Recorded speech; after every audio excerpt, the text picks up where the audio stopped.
Right. Hello. It's another clear, stunning night tonight. So, let's keep our eyes peeled for the strange and anomalous here, live from Wiltshire. Let's get all this going as well. So guys, you are joining us live right in the heart of Crop Circle country and just down the road from Stonehenge, and we are looking out for the weird and wonderful, strange and anomalous UFOs, UAP, all that sort of stuff flying around in the night sky. We tend to see something weird here. These skies are very active and they are so clear and colourful tonight. Just look at all of those awesome stars there. That big bright one is our neighbour there, Jupiter, only a couple of doors down in our solar system. So keep your eyes peeled there for anomalous movement, flashing, and all of that sort of stuff there. And we can zoom in on the good stuff there. Tick Tick, you are first in there. We'll have to start doing awards for that, I think. There, Rio, Simon, and Lee, I've seen you pop up there. How are you guys doing today? Space Nerds, how are we doing? Good to see you all tonight. How has your day been? It's been a lovely sunny day down here in Wiltshire. Trying to make the most of it. I think we've got good weather tomorrow as well, haven't we? But then it's going to get a bit miserable over the weekend. But we're going to make the most of it.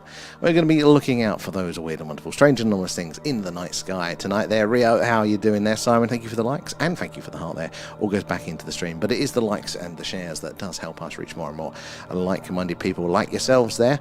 You never know who's going to come in and what stories they are going to tell us there. So keep your eyes peeled for the strange and anomalous. Not just at the beautiful night sky. Just look at those colours. It's been so long, hasn't it, since we've seen colours like that. Astra is in as well. Where are we? Oh, you can't see your face properly. What's wrong with that? Is it this in the way? Oh no, it's a bit lower tonight. That is a bit weird. Oh, I don't know. Technical. There's always something going wrong there. I thought I'd get in earlier, but there's a queue. The invite. Oh, so did it get out tonight? Did it actually notify people there? The queue to get in. Your dress code and everything there. Samuel, how are you doing? Good to see you there as well. How has your week been? How you feeling, B? Good to see you there. We are doing well. It's been lovely and sunny here today. We've got another wonderfully clear night with some beautiful colours of those stars. Hopefully it's going to be the same again tomorrow. We're going to have to make up for the couple of months there where we haven't done much sky watching there. Busy few days there. You trained. I heard you got struck us. Oh my God, I did get stuck on the train like yesterday. When they go, and they tend to go quite frequently here. Rural trains, they're not fun. Everything there. Don't get me started. So guys, if you're just joining us, we're doing a live UFO, a UAP, a Skywatch tonight there. We are looking out for the strange and anomalous in the night skies here, live from Wiltshire in the UK, which, if you know, is right in the heart of Crop Circle country and just down the road from, I was going to say Southend, no, Stonehenge there. So a long history of the weird here. So keep your eyes peeled. We've got some lovely colour tonight, and we'll start zooming in on some of those stars. The camera is still playing up a bit there. Oh, we've got some movement. We've got some movement already, guys. Let's have a look. Where's my cursor? There it is. Zoom mode activated. Hang on, look at this. Seems a bit big for a normal satellite.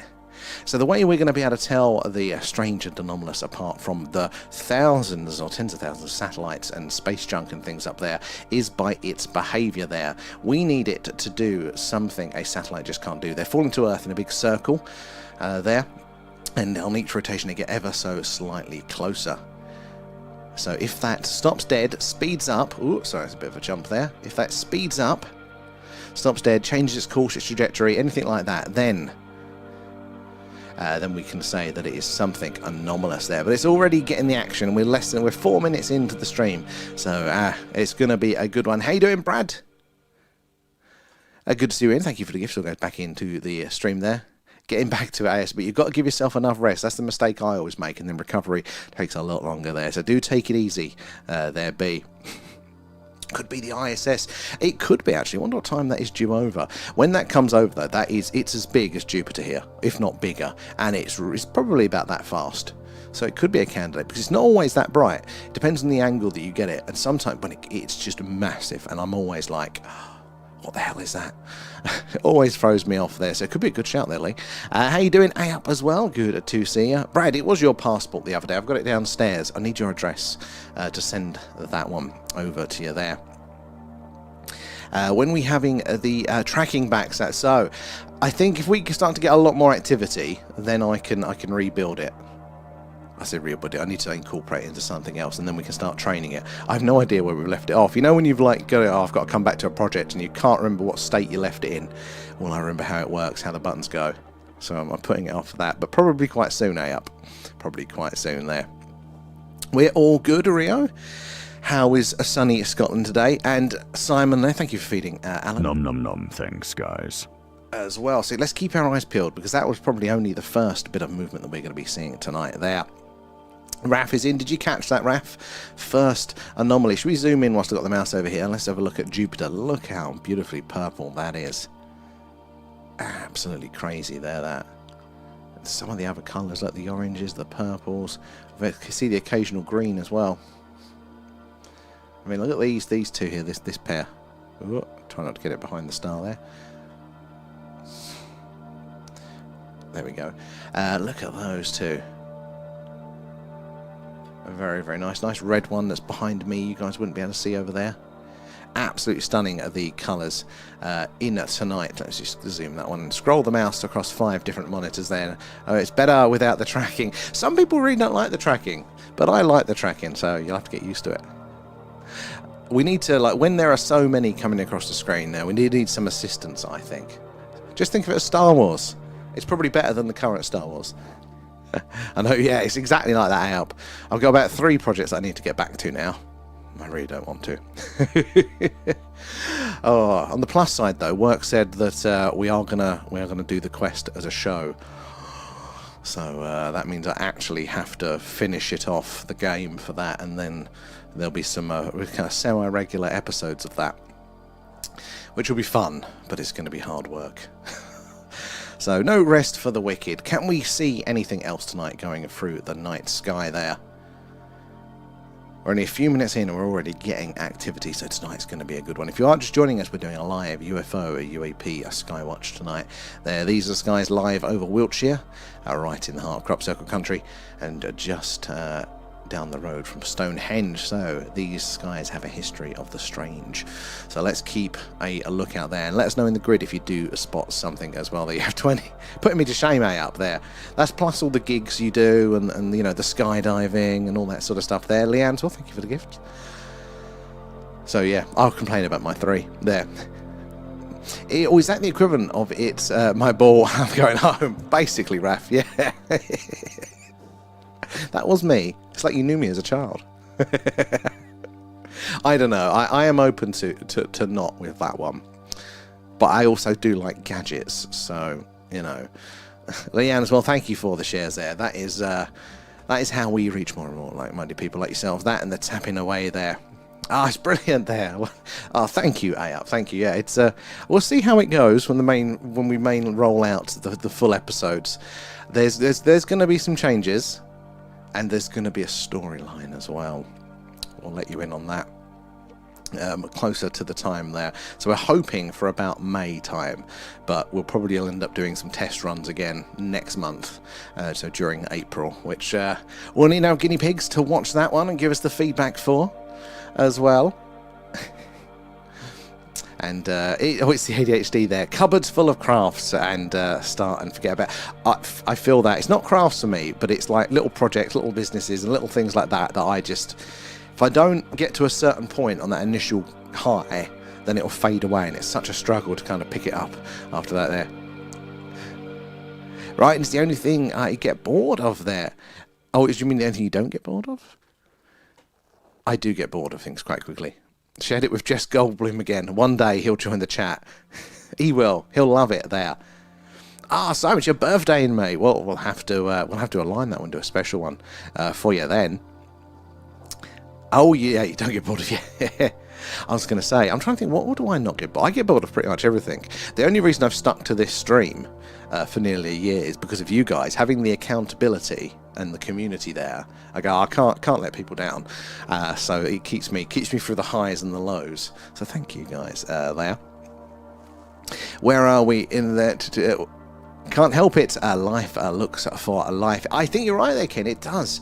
It's a natural urge, isn't it, to be curious. And they do say, it's like the ADHD stuff, that it does tie in with that and the constant interest. You know, you need certain people in your tribe. If everybody's just doing the same thing over and over again, they're the ones that get caught out when the seasons change, when the weather events happens, when you run out of food. You need the curious people that are willing to look over the next hill, as there may be more fertile grounds there. There is an evolutionary purpose for it. It's inconvenient, but it does happen there. Yeah, the lack of dopamine means I get bored and totally. And I can feel it there. It's like you've wrung a sponge out. And I'm like, I was interested in this the other day. This was, you know, this was a passion. It was firing everything off. Why is it not working today? I do feel that. I won't be letting you go anytime soon. And good, I need the accountability. How you doing, DJ? Good to see you in. Look how lovely the skies are tonight, guys. So do say hello if you're joining us for the first time in the chat there. Let us know as well if you've had an experience you'd like to share, or if there's something in the UFO news. We'd love to hear about that. Oh, I got something else today as well. I didn't post this one in the chat. I mentioned it the other day, and I've installed it on my desk. The red phone. So this is a proper Cold War red phone used to alert people if the old nukes was going to be dropped. And we've now got it for our stream. I'm trying to figure out how we incorporate it because I need to justify the purchase. So I'm thinking deal or no deal, but like with Alan, and I could ring up and be like, yeah, no, hey up, Alan says, he says, no, it's a bad idea. So come on, ideas, how do we incorporate those? Oh, movement in C1 there, Rio. Let's have a look. Oh, yes, good spot in there. Come on, cursor. Right, let's have a look. Anomalous object confirmed. Good spot in. Oh, look, there's a second one behind it there, coming up here. Now, is that a Starlink train? If there's more. No, it's just looking like the two at the minute.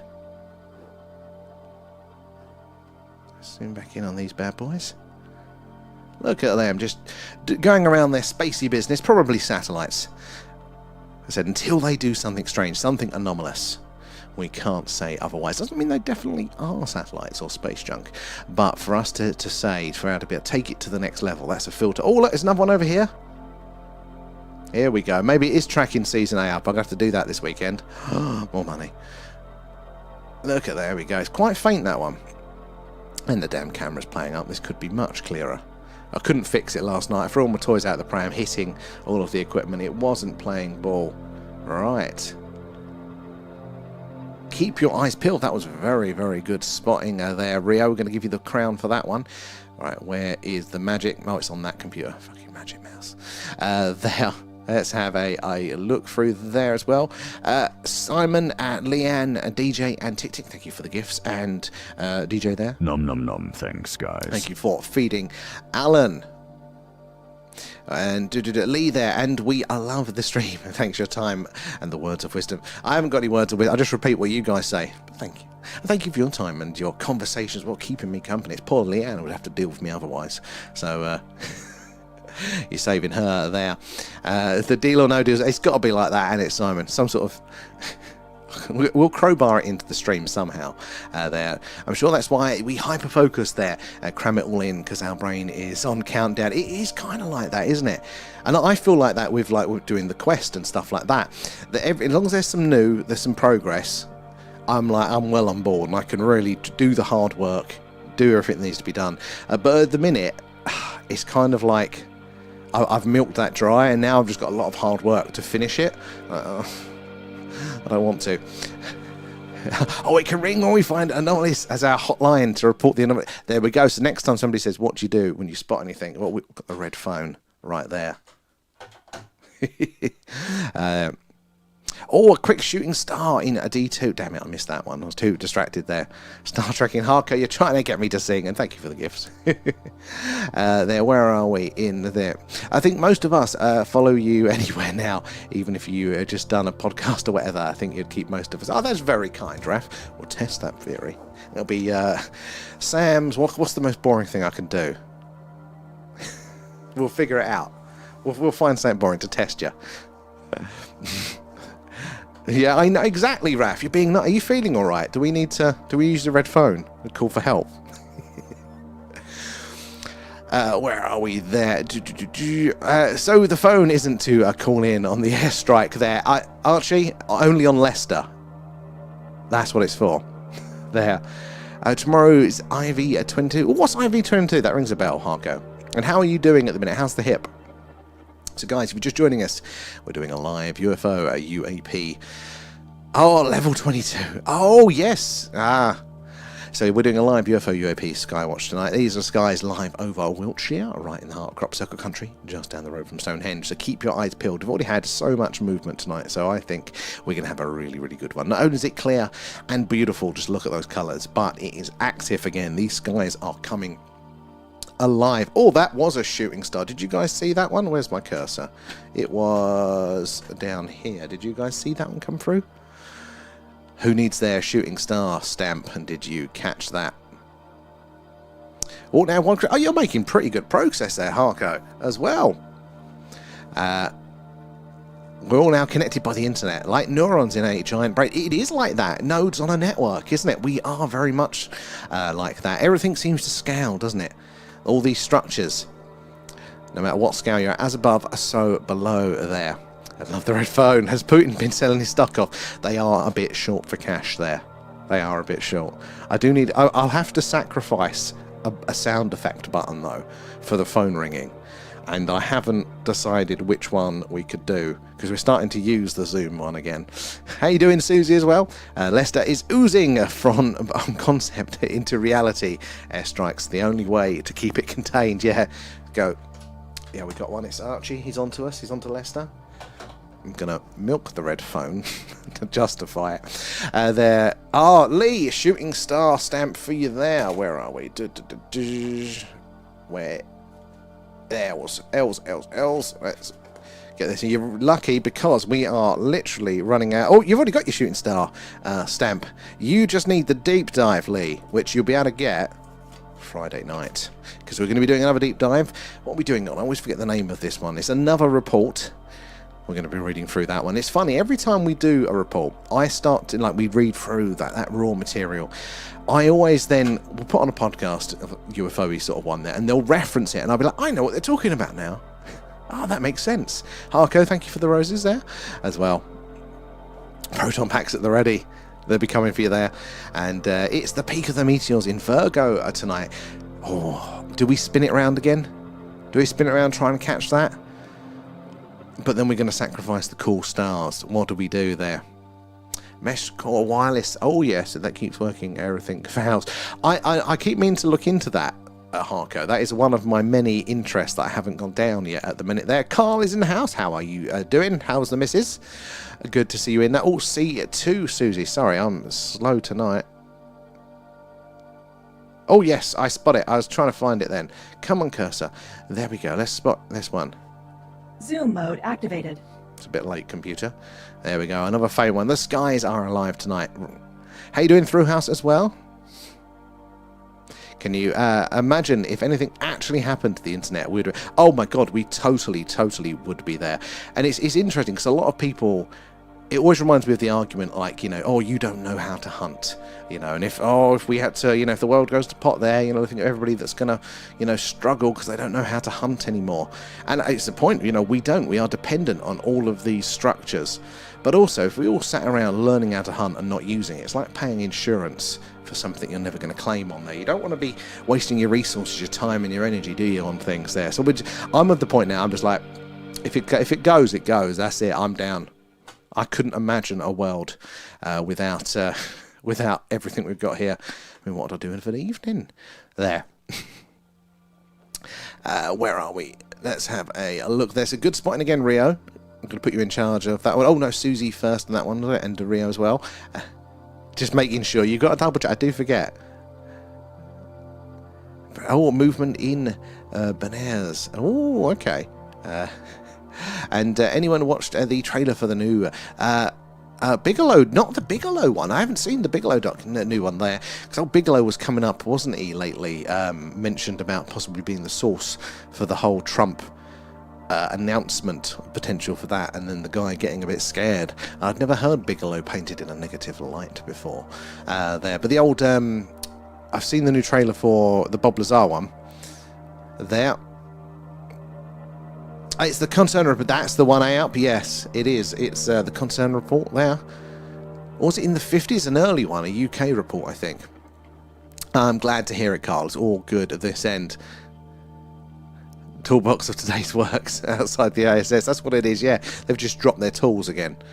It's flying around up there. I have fooled many and always get told it's a voice changer or AI. I mean, we're in that world now there. How are you doing, Kate? Good to see ya. So let's keep our eyes peeled because it is very busy time. We're only 20 minutes in and I've already lost count. We're nearing the double digits for movement tonight. Not only is it beautiful and clear, but we are getting lots of movement again. It's like the summer again. Loving it.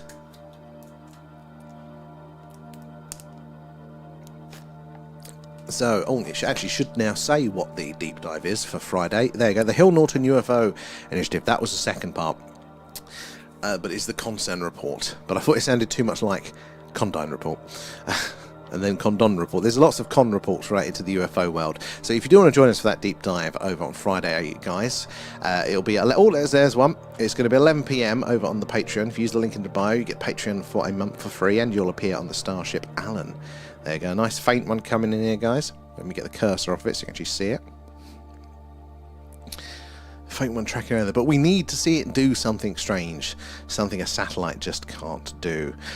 Somebody brought this up a while ago, actually, which is, I think, is a very good point. Is our criteria, of wanting to see it to change course or trajectory there is going to be quite a tricky one there, because obviously the closest or the fastest path from A to B is a straight line. So when you're up there, there's not much in the way. So most of the time, ET, if that is ET up there, reflecting that sun's light back to us, travelling from A to B, they are going to travel in a straight line and just look like a satellite. Oh, there's more, look.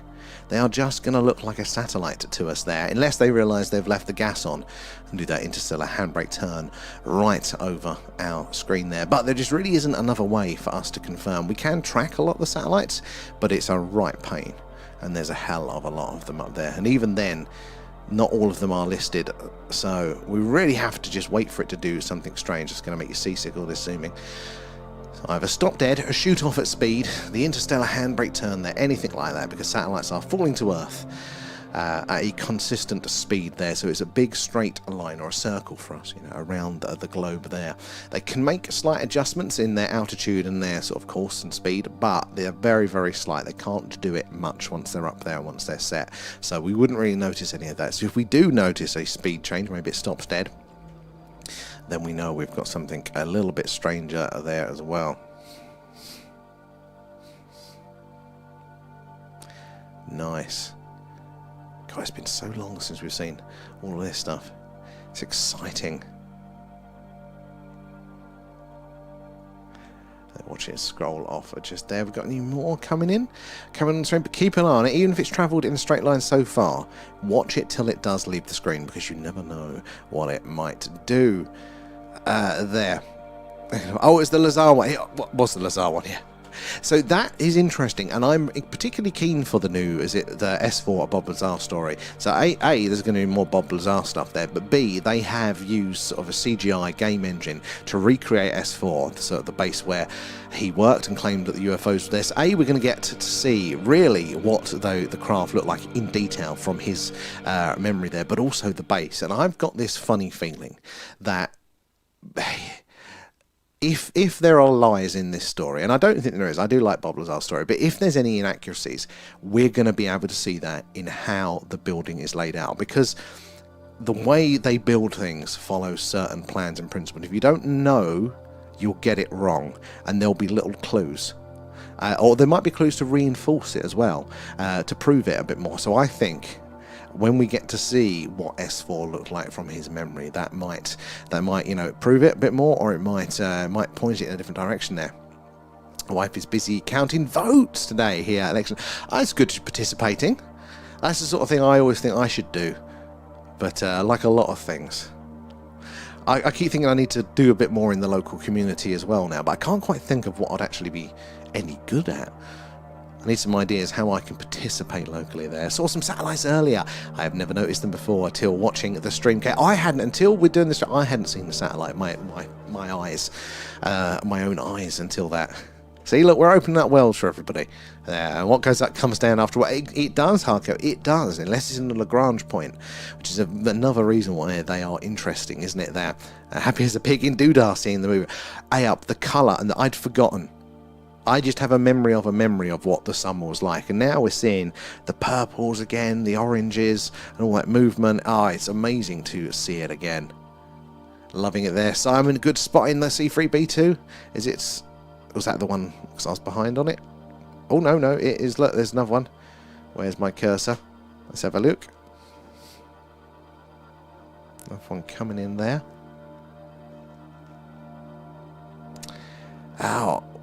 It might be, is the answer to that, Harko. I'm not quite sure. This one's Jupiter. So we have to align ourselves from that. I can never remember where our alignments are there. Good spot in Susie and Simon, though. 2 point for years. Elon will push the ISS into the ocean. Apparently, they've delayed it, haven't they? But, yeah, he's got the contract, doesn't he, to deorbit the ISS. That'll be a sight to see. The animations of what that would look like, they are interesting. You know, they do look pretty cool, pretty awe-inspiring, seeing something of that size re-enter. Oh, look, we've got another one here coming at a different angle. Anomalous object. There we go. It's all confirmed. coming off tonight. Look at that. Beautiful there. Keep those eyes on it, though. As we zoom out, keep your eyes on it as it travels across the screen there. Because as I said, it only takes that one turn, the hesitation, if it stops for a second, and then it definitely cannot be a satellite or space junk there. So do keep your peepers peeled for those ones there. But good a spot in there, guys, for that. It's well past end of life, isn't it? It's something so precise and so scientific like that they can keep pushing and extend the life without major revamp there. You tend to think, don't you, with space stuff, it's all in the clean rooms, everything's very precise, very expensive, and, you know, there's not a hair out of place with things like that. And then they go, yeah, we're just going to keep it up there for an extra 5 years. What? Or then Elon goes and builds rockets in the desert without a clean room and stuff. You're like, okay, maybe we didn't need to mess around all this time there. Do a UFO and alien con and do some talks on the phenomena there. I do. That is one of the things I did really want to do with this stream, was like encourage a bit more local UFO activity. It's on my to-do list, but I'm like, I can't run something else. I thought we could combine them, but I think they're going to be two different things, and I haven't got the time. I keep trying to get Leanne. Can you do it, Leanne? I'll just tell you what to do. How you doing, Paul, as well? And they move that fast, and I can't type quick enough. They really are. You guys are on a bit of a disadvantage because of the delay as well. It's not too bad on TikTok, but on the old tubes there is a bit of a delay for you guys there. Come in there. The metal only lasts maximum 25 years in space. Really? Does it just like fatigue? I wouldn't imagine it'd be corrosion there, but is it like a rate for fatigue and stuff there? And did you look at the pictures I sent you last night? Possibly. I don't know, actually. That is a good question there, Holly. I feel like I checked my messages last night, but I could be totally wrong, because I can't remember. Let's have a look. Oh, I know it was recycling night, so I ended up running to do that, so I might have got distracted. Let's have a look. How many messages? Oh, God, no, I didn't check my messages last night. Okay, I've got quite a few to get through. Hold on, where's yours? Let's have a look. Oh my God, yes, the care home. I'd forgotten. Let's have a look. Oh, I didn't see. What's the other one above that as well? The blinking one. There's a few messages I haven't seen. Oh my God, that's an image of a reptilian?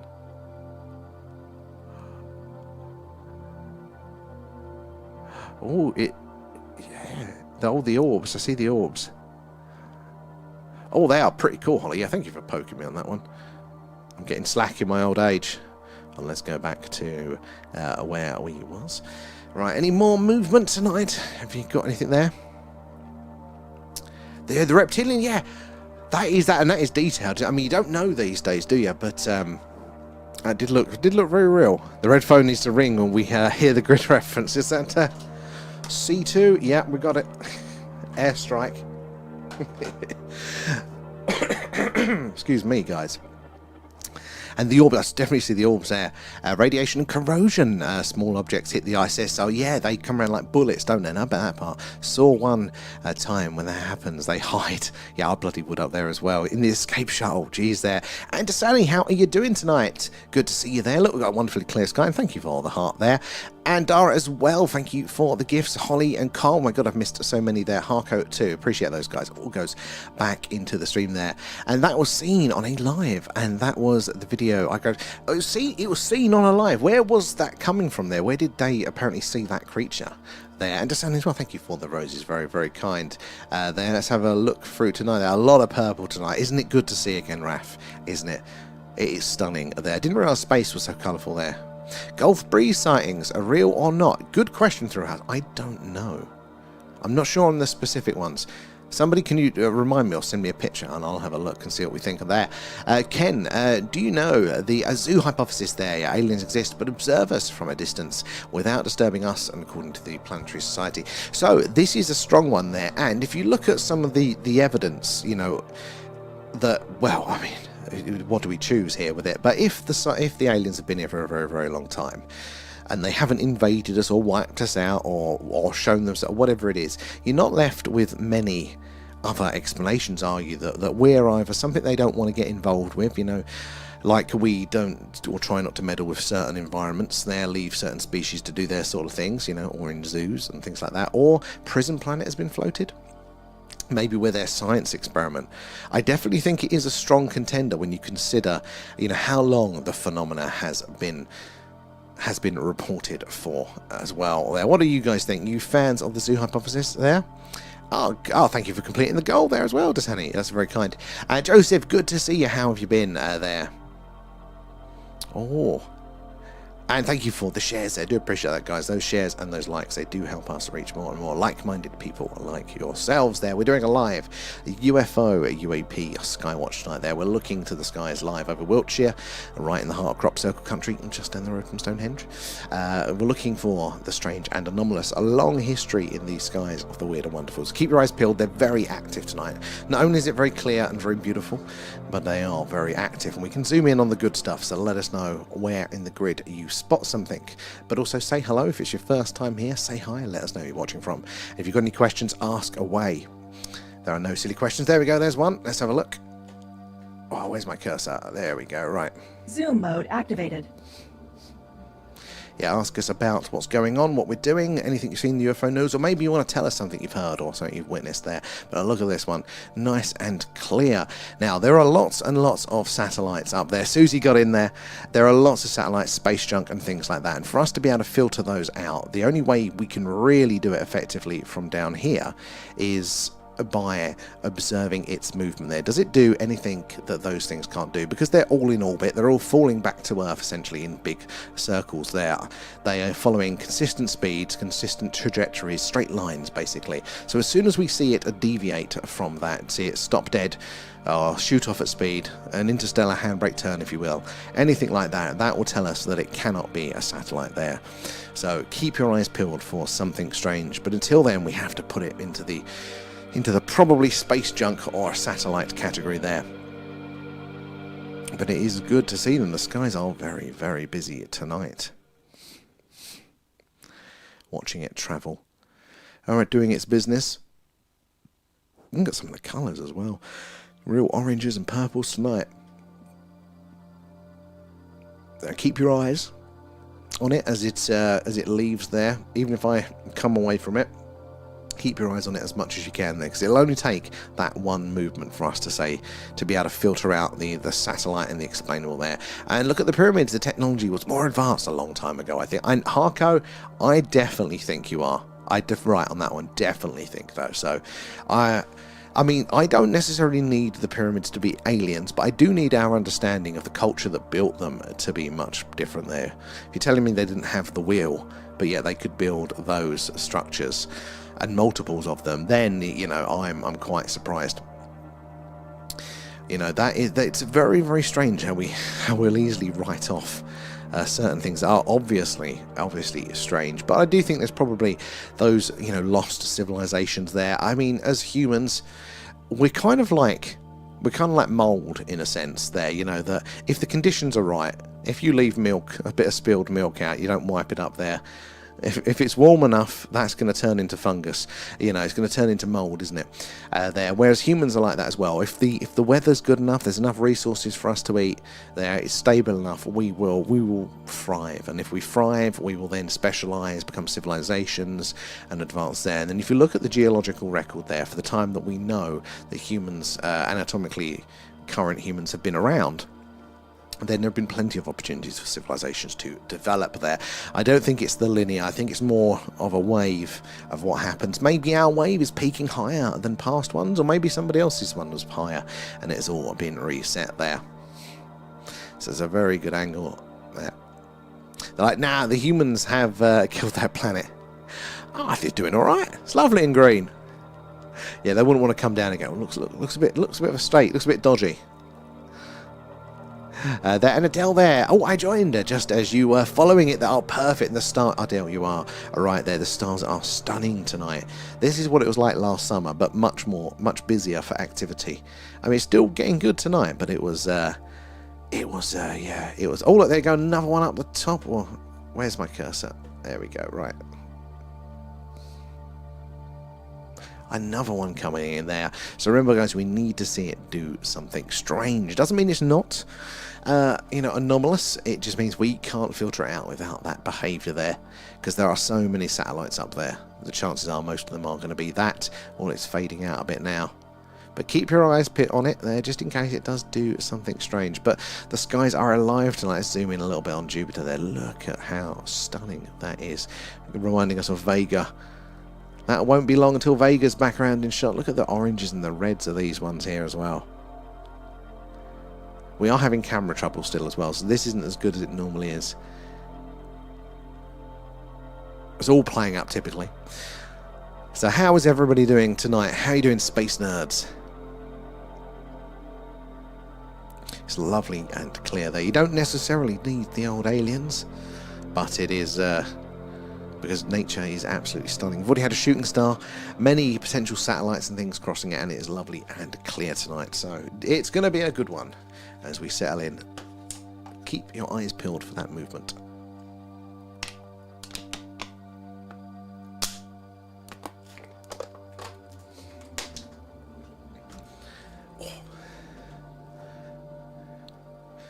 What could we...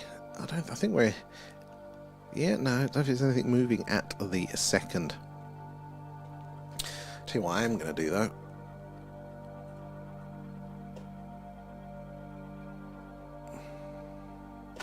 Where?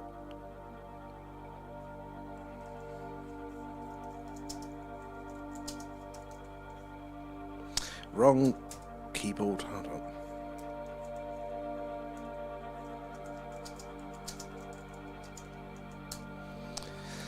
Our eyes peeled. We are just mould. Pretty much there. Pretty much, Simon. Alright.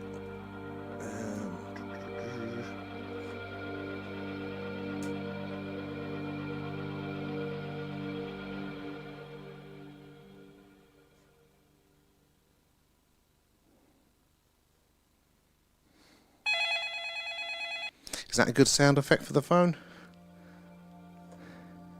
I feel like we need more bells.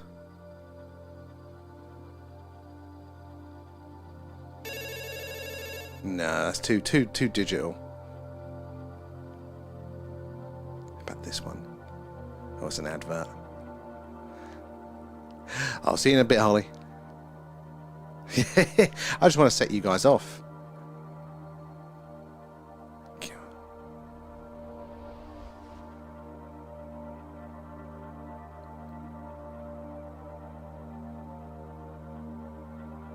Come on, load. No, these are too old. Oh, I'll find a good one off stream next time. Oh, B1, let's have a quick look. B1.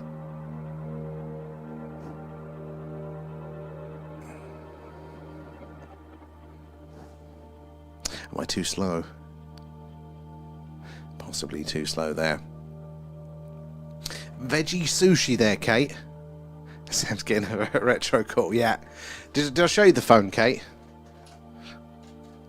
I now need to justify it on the stream. So this is, if you haven't caught it yet, this is a proper Cold War. This would have given the nuclear weapon warning there. You know, take cover, guys. So I now need to figure out a way to incorporate it into the stream to justify having it on my desk. So I'm thinking Deal or No Deal style, but with Alan.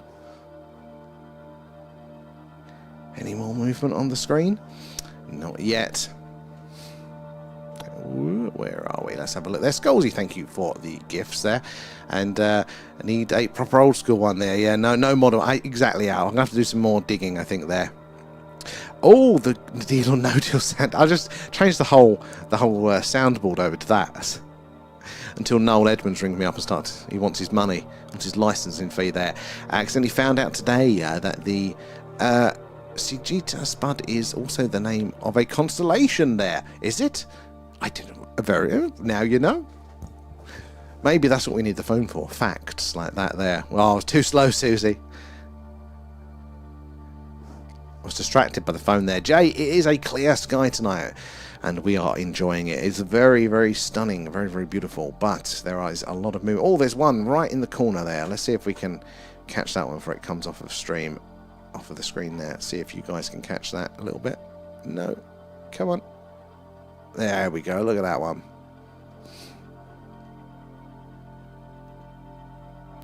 Just right on the edge. I didn't realize we could zoom in so far. Any more movement? So keep your eyes peeled, guys. Remember the grid reference there, and we can zoom in on the good stuff there. Oh, is it not? And why is it on so high? TikTok keep changing the bloody thing, so let me lower that to a more reasonable amount if I can. Is it that one?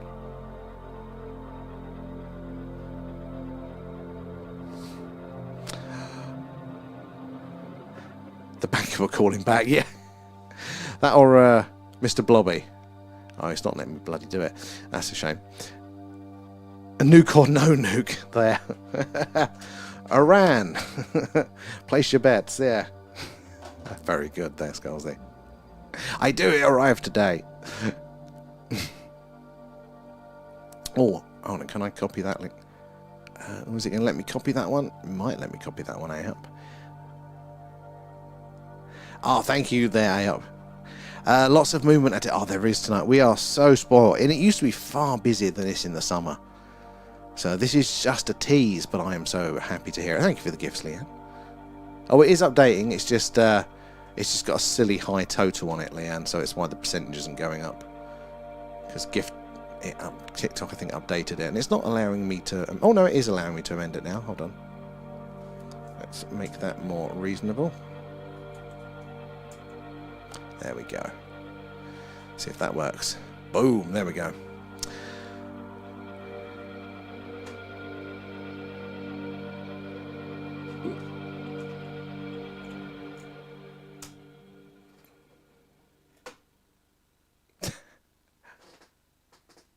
Starling calling ringtone. Oh, which computer is this coming out of? Is it this one? Oh, that's perfect. Just need the voice on it there. Trust you to have. I bet that's your actual ringtone up there. The screen is alive in the summer. I can't. Oh, Simon, honestly, we've had it when there's been 14 or more things flying across the screen at any one point. Like, that's why we developed the tracking, because there was so much activity on screen that we just couldn't keep up. We couldn't keep an eye on them all to notice if there was anything strange and anomalous going on with them. So I'm looking forward to summer. I thought we'd have clearer nights in the winter because of the moisture and stuff like that, but to be honest, the summer was pretty good, and I think we definitely had more of them. I'm very much looking forward to it as well, Adele, there. But no, Starling's the best bit. But thank you. We'll add to that one. Actually, can I? Where is it? Where's my cursor now? Hold on.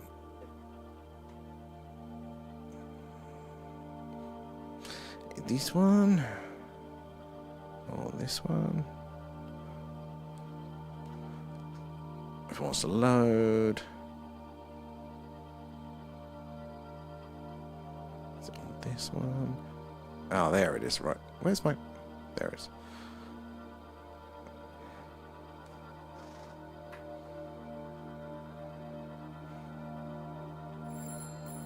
That's the one.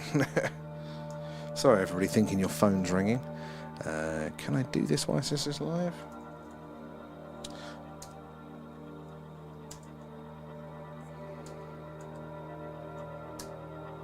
Getting distracted with the toys. Right, I'm trying to get that.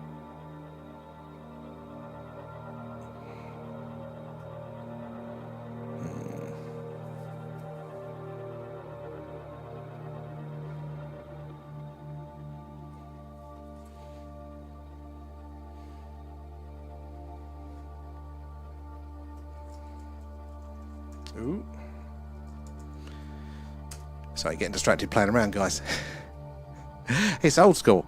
It's not as good as my Lovejoy ringtone, though. Oh, maybe I should make that the ringtone for the phone.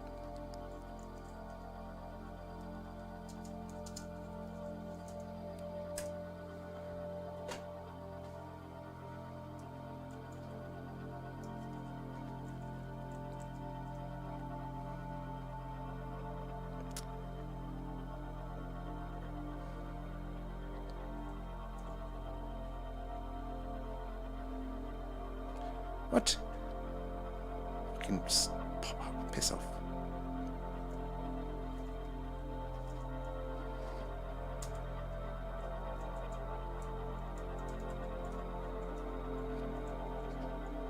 That's rather annoying.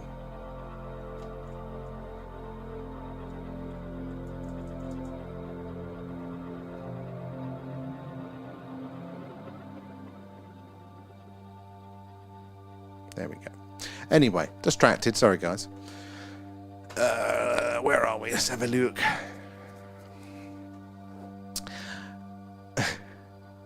Oh, should I take a call? It's just me. Yeah. Hold it. Hello, Simon. Is it Alan on the line? ET phone home. Yes. Perfect match there. People are going to be jumping in going, what the hell are they doing? What are they talking about? It's a really cool cluster there. Hold on, where's the cursor? Let's zoom in on this one. How densely packed this little cluster is here. We've got any more movement? That is a really orange one there. Got that. Traditional triangular star.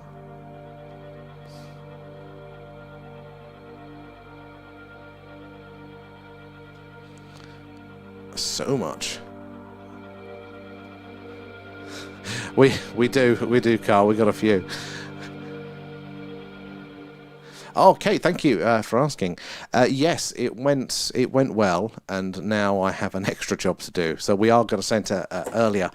We will be doing a couple more tests. Well, we'll be prototyping it. We're finishing off how it works over April, so there'll be a couple more streams then. But we're aiming to actually go live with it as a proper show, backed by work in May.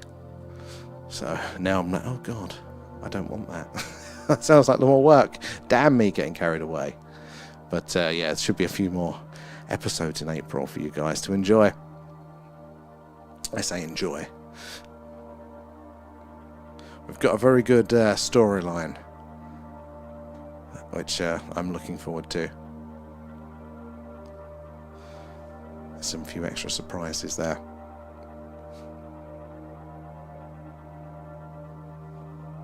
Yeah, that's going to be on my to-do list now, Kate. I'm going to piggyback with work for a lot of it because they've got. We're going to use the. We're going to do it in two ways. We're going to have some weeks me and Pete will be playing like a campaign version, so like one long dungeon basically, and then we're going to alternate it with certain guests playing it, and I'll just get the work guests in, and we'll nick their. We'll acquire their followers from that. If all goes to plan. No spies. I surprised. I'm useless with secrets, Simon. I'll end up giving the game away here on this stream. This will be the behind the scenes. Thank you, way up there. In my head, I was like, this is either hilarious or it's so stupid. I don't think it's both, but I was like, either it's genius or it's full-on madness, and I have lost it. It's humiliating, though, having to play. I think I put the little trailer clip that I made together. That was what I used to pitch it to work. So I thought, they're not going to sit through a live. They're not going to sit through a whole episode that was recorded. I thought I need a hook. So I had to put that up in a meeting, on the big projector, in the meeting, in the boardroom, with the CEO and other content creators and stuff around there. And I'm going, bear with me, but watch this. So we'll see how that plays out there. It's definitely hilarious there, Neil. So much fun. And hopefully we'll definitely work out a lot of those bugs that you guys say, like the text being too small and the bloody sound as well. Like we had to kind of prototype that through the back door. So yeah, I had to kind of use the studios on an off day and pull in favours so it wasn't full on supported. But hopefully the next one will be actually get the studio team to properly do the audio and stuff for us there. We all have a bit of stupid. Yeah, I think it's good sometimes, isn't it? You don't see a lot of the sort of slapstick comedy that you used to get, with Bottom and things like that. We need a bit more of that, I think, there. Oh, yeah, well, I work with a lot, so hopefully we'll be able to get them in on it as well. That's the plan. Because that is a very good community. They're very, very tight, that D&D community. Yeah, so hopefully we'll be able to cycle it through them. There's a chance in early May we'll be launching one of the guest episodes on a special live week, but I'm also hoping not, because that's a bit too close of a deadline to make sure it all works. I don't have any faith that it will actually work, as expected anyway. Let's get rid of that and that and that. I don't need those anymore, but I do need this one. Let's replace that one with that one.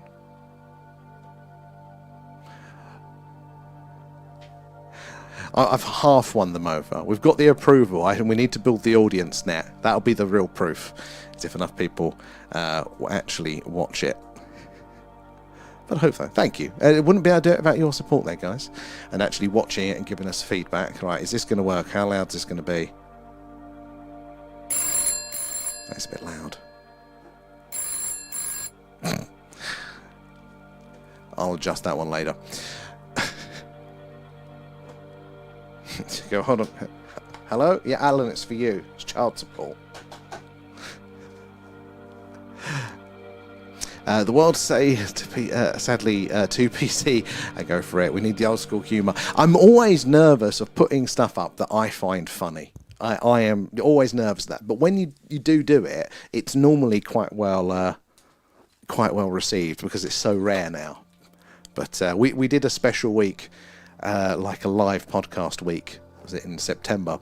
And we launched it with like a rip-off of the Joe Rogan Experience, with some of our lot pretending to be like characters in that, and that was right on the line, and we're all sitting in the control room just watching it with sweat going down our faces, going, how close to the line are they going to do this before we have to cut it off?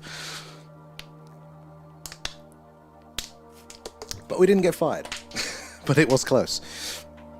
I tell you, it's a nice classic ring. We don't have bells like that now, do we? Can I adjust the sound on here? I wonder if it'll let me. Or do I have to actually go in and edit the damn file? I'll have to do that later. No, wrong computer. There we go.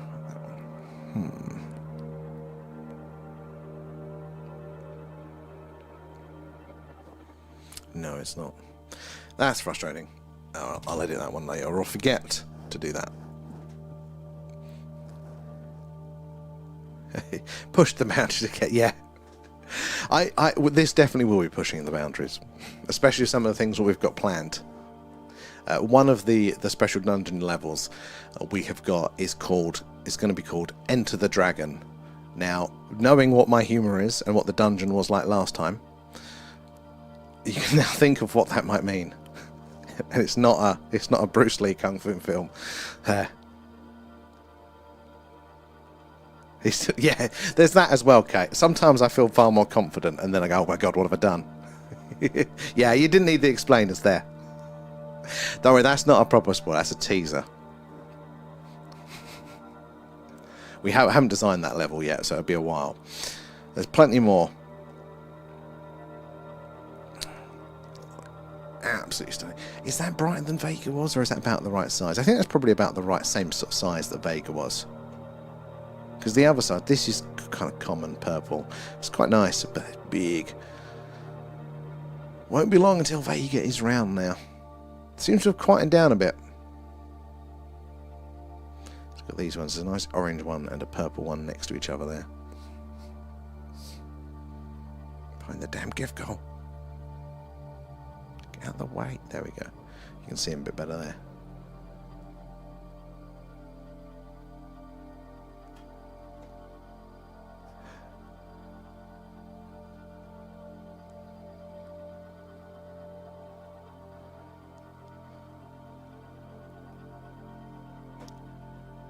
That looks very red.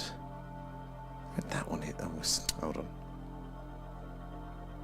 It's flashing quite a red when that one comes up compared to that one's a normal orange.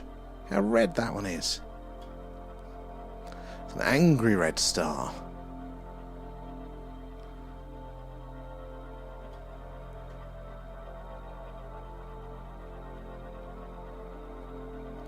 Nice red there as well.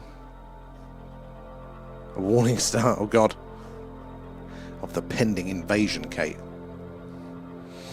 Raph there, hang on, if that's Jupiter, shouldn't Free Eye still be about? So yes, I think, Raph, you pointed, was it in between these two that Free Eye currently is at the minute on its way to Jupiter? It's in Gemini or something? So it's on its way for a bit closer now though. Ah, Rachel, how are you doing tonight? Good to see you. It's another clear night tonight. We've had a lot of movement. I think it's calming down now, but it has been quite busy.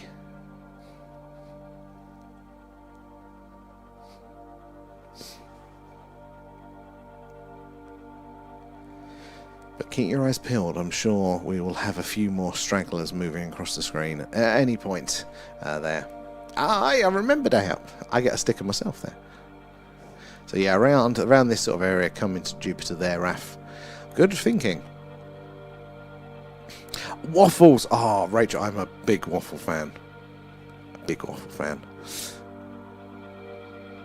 We can't see it now. No, it's too far for the scale, but it'll be somewhere around it. Oh, space worms! Alan's not washed his hands.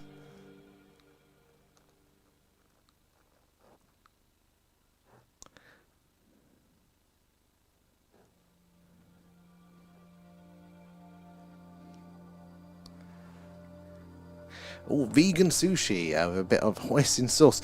That's probably the most flavour you've had in a while there, Kate. How is vegan sushi? Is it just rice? Or is it they replace the meat with tofu or something there? Savoury, nice. I used to be ridiculously obsessed with waffles. We used to do something called Waffle Club with a friend group from years ago when they used to serve waffles. I don't know if they still do in Wetherspoons. And we would travel to a different Wetherspoons each week to sample the waffles and rate them. And it became quite a thing. Oh, just veggies there, but it's actually sometimes the veggie. I used to be very cynical of the veggie stuff. I'm still not a fan of the tofus and the meat replacement stuff, but actually a lot of dishes don't actually need meat.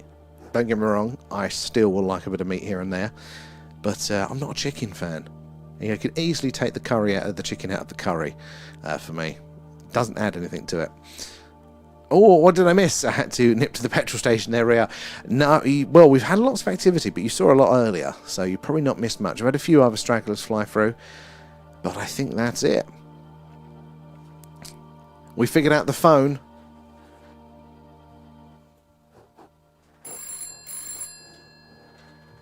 Hello. Yeah, Rio's back. I can't turn it off now. How long does that last? Is it like an hour? You're going to be listening to that forever. Hold on. It rings a little bit too much there. We have to change that one. It's deal or no deal.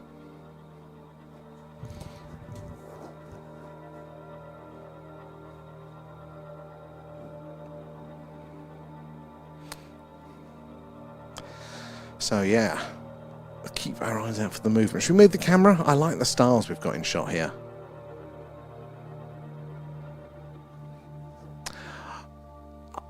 Are you sure you're allowed them, Kate? Yeah, they are absolutely amazing. Hash browns, anything like that.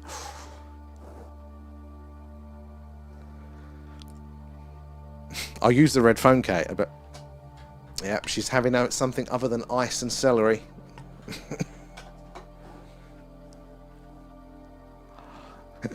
Oh, they're pure carbs. They are, yeah.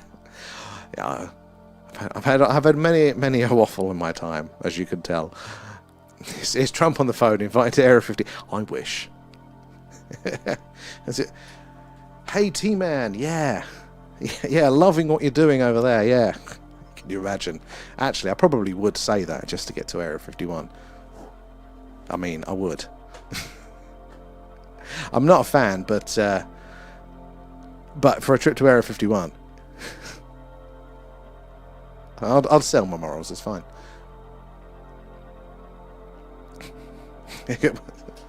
What's that? A-up's already coming? Yeah? Oh, unless you cook it right, in which case it tastes like whatever flavouring you've cooked it with. What's the... Well, chicken is... I mean, sometimes you do get a nice bit of chicken there, but most of the time not. Even from fancy restaurants, chicken to me is a real take it or leave it. Even good chicken. Lamb, on the other hand, which is a shame because lambs are cute, is always delicious. Reminds me, I was saying, wasn't I, the other time there, that we've got the best Indian in town here. So when we do the meet-up, guys, maybe we'll have to meet up at the Indian because it is the best. Kate, you'll have to wait outside, obviously. You can't have good food. But we'll tell you what it's like. Yeah, it probably is. Yeah, it's Rachel. Yeah. Oh, it's about tofu there. Sorry. Yeah, tofu. There's probably nothing wrong with tofu, but it just makes me go, ugh, the idea of all of that sort of stuff there. What's the other one? Tofu and there's another meat replacement on there. Do a nice salad. When I get an Indian, it's the little bag of salad that goes in the bin, Kate. Or is that the Pleiades and C1? It might be. So if this is Jupiter, remember, guys, on the TikTok, you're seeing it like that. So if the Pleiades are to the left of where Jupiter is, then yes, that could be the Pleiades there. It could be. So I'm on a group call with the T-Man and Elon here tonight. Okay, you love the stream, guys. Oh, thank you. I've got to think of more. I've got to cram the phone in there. It costs me too much money. We're going to be using it, like, all the time. He's putting on the phone, asking for it back there. I pinched it. I'll leave it. Basically, yeah, that's what it is. Yeah, that's how the current conflict has happened there. They didn't have the red phone to de-escalate because I've got it. Maybe it was when Trump kicked Elon off the team. Maybe Elon took it there and thought he'd get his money's worth.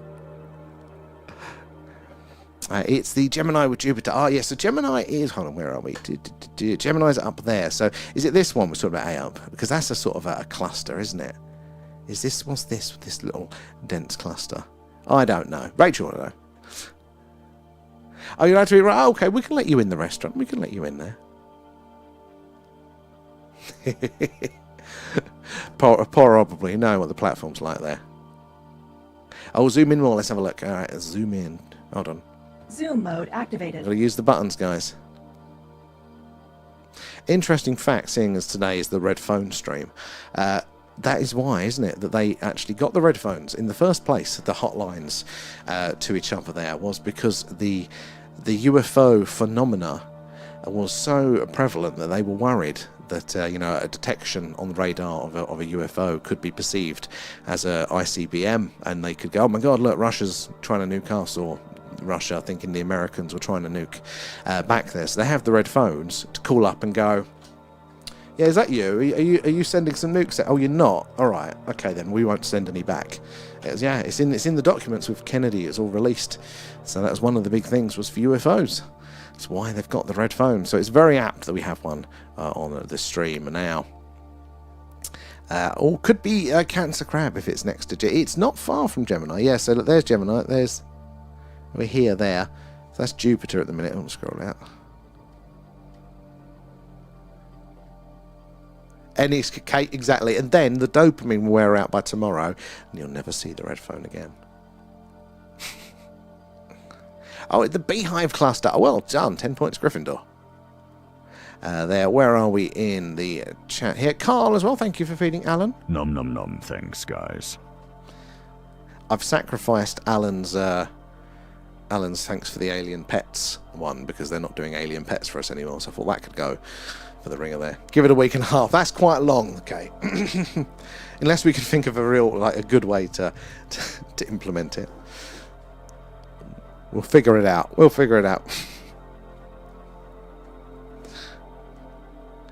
was thinking, can I actually get audio in and out of it? Yeah. Oh.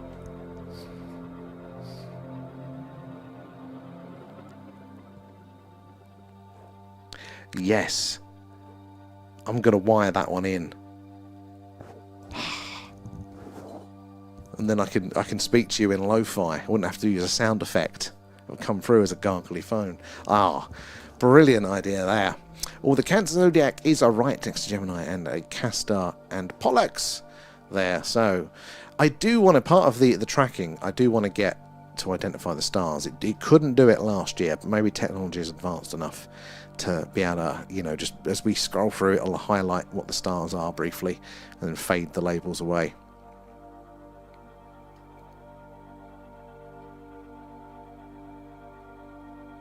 A week and a half, because the rotation of regulars, and look at that's true actually, Kate. Yeah, new people will have to explain the phone to them there.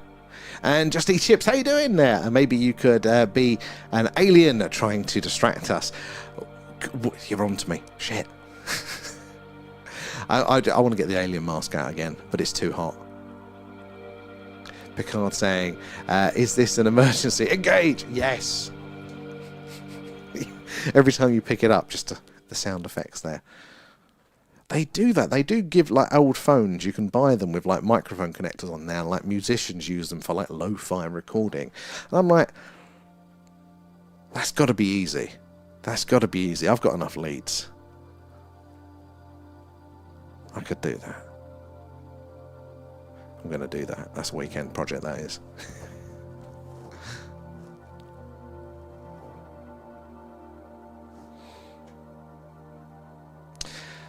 Yeah. Should we spin the camera? Hold your hats if it works. See, we're pointing this a bit closer towards the old meteors. Come on. I shouldn't have got the phone. Should have just replaced the bloody pan tilt motor. Come on. There we go.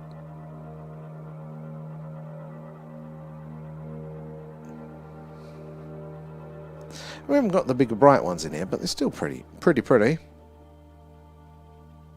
Some nice purple still. Let's try it a bit more there. Oh, I'll have to have a look for those, Rachel, to see which one it could be. These are some bright ones. Let's have a look. Should we zoom in some of these? Look at the way the light reflects around that. It's like neon lights, isn't it? There, the plasma.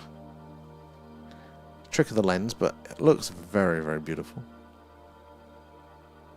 I mean, let's zoom back in on that one. Just imagine, you know, there's planets, exoplanets around that star there, orbit there. Man, one of them, maybe they're looking back to us, wondering if there's light around our faint dot of a star.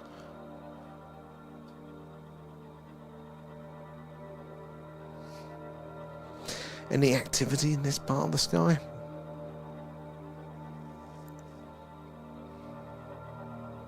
It's crazy, isn't it? There. Tick Tick, how are you doing tonight?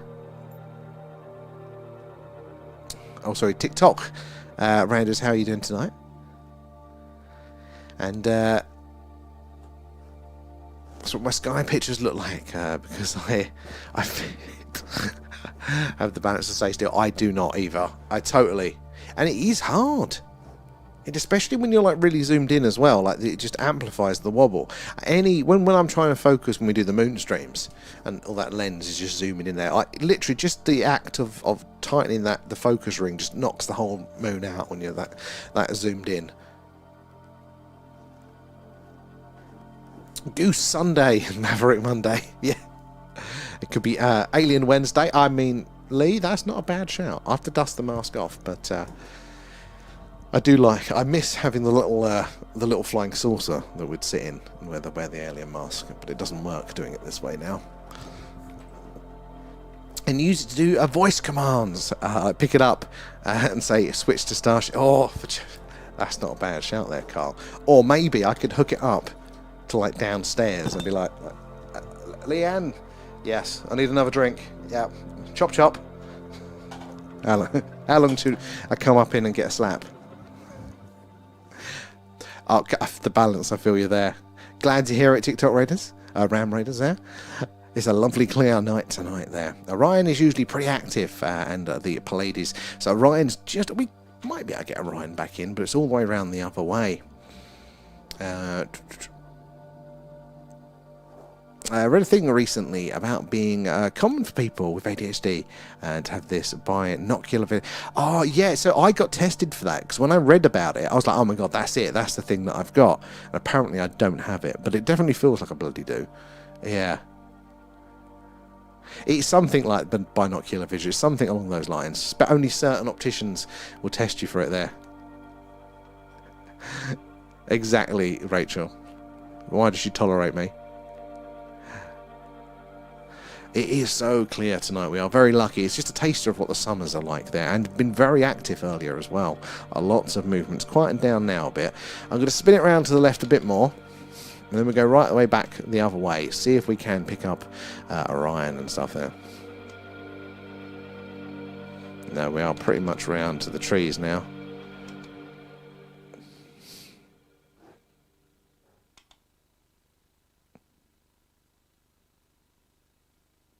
See how far it goes this way.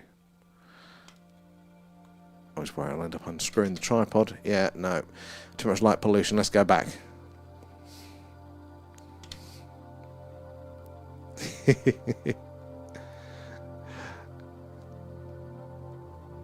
You gotta wind your partners up there. Holding your hats when we're spinning. It's going to take us a while. Did you know the speed of this motor is directly correlated by how much tapping you guys are doing? So when it doesn't work, it's your fault.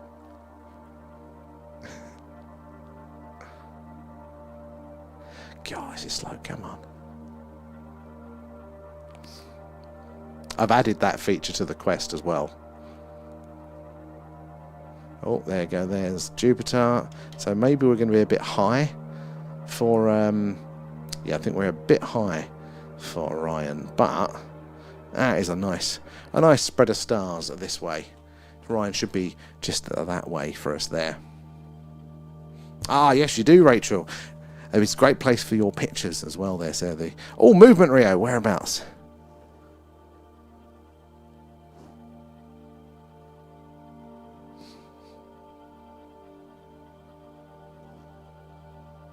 I can't see it. You got better eyes than me. Oh, D2. Oh, there it is, right on the top of the screen. Hold on, can we catch it? Good spot in there. I'm going to call you Hawkeye from now on. Oh, did you see a flash? Was that... You both did, so I'm assuming you did. Whereabouts was it? B2, B3. B2 and B3. Okay, let's keep our peepers peeled here. See if we can spot that one again. The skies are lovely and active tonight.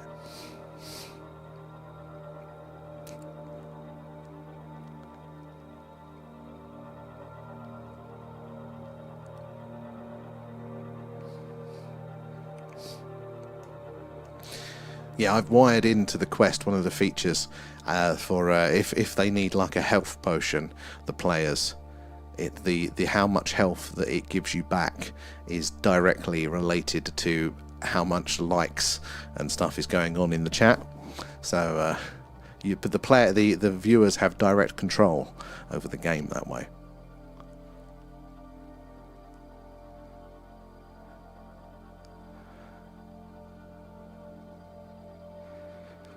If you're just joining us, guys, we're doing a live UFO UAP Skywatch.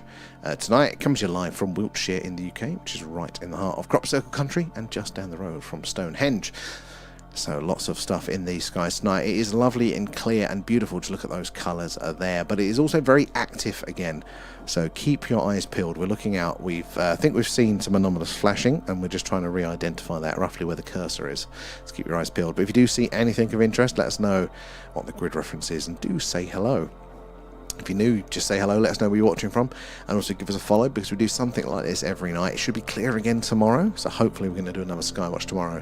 But on those cloudy nights, we do a alien radio signal hunt there. We're listening out on what's called the hydrogen line. That is the channel on the radio dial where scientists think ET is most likely to put the hello, is anybody else out there message, and it's where the number of anomalous ones have been heard in the past. So join us for our pretty much nightly quests there. Keep your eyes on it, guys. Let us know if you spot anything. A flash of the cursor. Might be a flash. Every now and again that catches me out of the corner of the eye. There, Lorraine as well. Thank you for the shares. I appreciate that, guys. It is the likes and shares that helps us reach more and more like-minded people like yourselves. Bo is still being mouthy with others who have maybe seen something.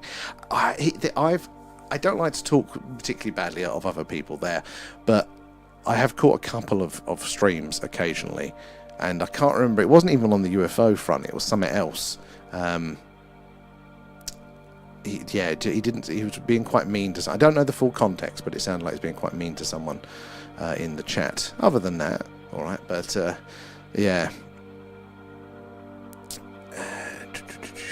Had a theory on flashes and could be portals opening for alien craft to pass through in space. Well, Carl, we have no idea what a lot of them are, especially the ones that if you can see it with the human eye. The only excuse that we have, because you think of the distances and brightness involved, like if it's really, really far away and we're seeing it down here with the human eye, then it's got to be there's got to be a lot of energy released. It's got to be, sort of supernova level or something like that, which we just don't detect, but yet we are still seeing the flashes. And a lot of them will be the space junk rotating around, reflecting back there. But like in the transients paper, there is a lot of light anomalies up there. What could they be? Is it engines firing as they're leaving us here? Is it things like that? Portals, maybe? Anything that's going to require a lot of energy will give off a signature. This could be what we're detecting there. It said they use wormholes. Could well do.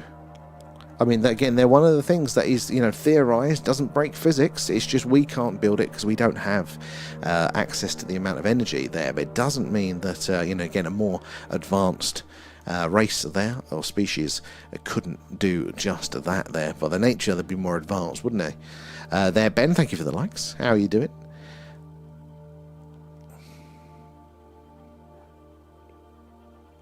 But yeah, wormholes, warp drives, all these things we hear in Star Trek are very, very plausible. There, and thank you for feeding Alan there, Ben. Nom nom nom, thanks, guys. Oh, we're all good, we're all good. Do we show you the red phone, Ben? Oh, we've got a red phone. So we can call in airstrikes.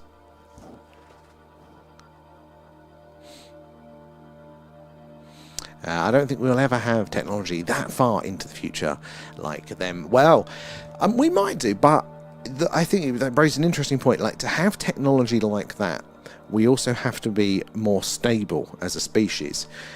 Because, if we're, I think, still as, what's the word? As sassy as we are at the minute as a species, it's very dangerous to have effective technology like that. So we have to kind of be more advanced enough, or we will end up burning ourselves out, which is the big threat, we risk that with the technology we've currently got there. Don't leave it around Kate's clone, you'll be calling it in here. It's important that we have a red phone here for UFOs. That's what they're there for. And millions of year old space wars. There's something, I love that Beer Buster as well, because like in the history, the time of the line of the universe there, we are probably quite late to the party.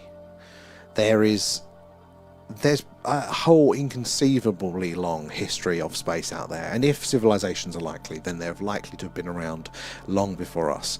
There's probably remnants and debris. There are things going on that we can't even conceive of there, but wouldn't that be something to either it floats through our solar system, or on one of our future endeavors out to deep space we come across the hulk of a ship that was destroyed from an alien species long ago. How cool is that? We understand. Yeah, not at the minute.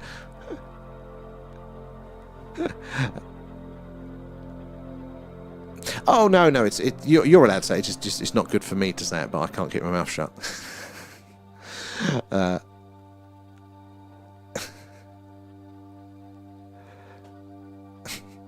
Thank you for the lights there, Beer Buster. How you doing, Tomcat as well? Good to see you there over the tubes, guys. You're joining us. So we're doing a live UFO UAP Skywatch tonight. There, looking out for the weird and wonderful in the skies.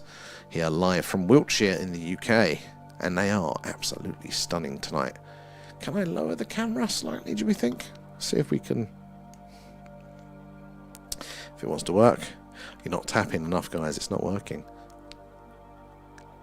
So we can get to Orion. No, it's not having it. Can we go up? Want to go that way? Gosh, it doesn't want to do anything tonight. It's like Alan. I'm a nightmare for it there. ET phone home. Well, he can now. He's got the big red phone.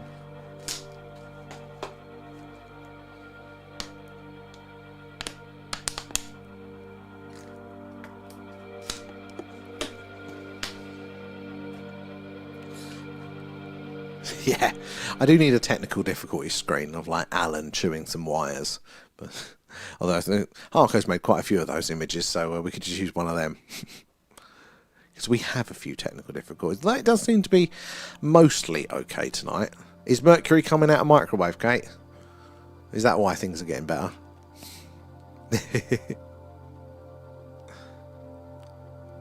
It's a skill, Harco. Could be your next career. Should we zoom in on these clusters? Oh, that caught me, guys, sorry. Right, zoom in on these ones. I mean, what are the odds that you're going to have 2 by 2, this square? And again, it's probably only like that from our perspective. They're probably thousands of light years apart from each other. But just some of these little patterns that you see. The way the light is refracting on that there. Traditional triangular stars. It's like a bit pinky on the corner there. But all of this variation in brightness, this flashing and twinkling there, it's our atmosphere doing that basically. So as that light has travelled all of those distances very, very far to reach us here, there, it's very faint and very light, and it hits our atmosphere and just gets disturbed one last time before it reaches our eyes. Let's go one more to Jupiter again there. See how that is incredibly pink. Let's zoom right in on that one. Look at that.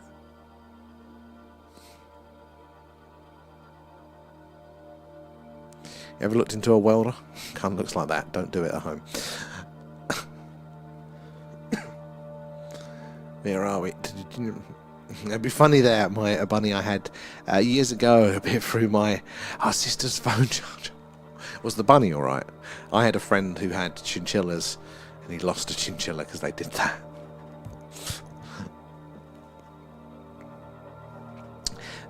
20th, so it's about right. So it's easy enough. There we go. Hopefully the screen resolution is going to come back and it's going to look better then. We're going to check the tea leaves.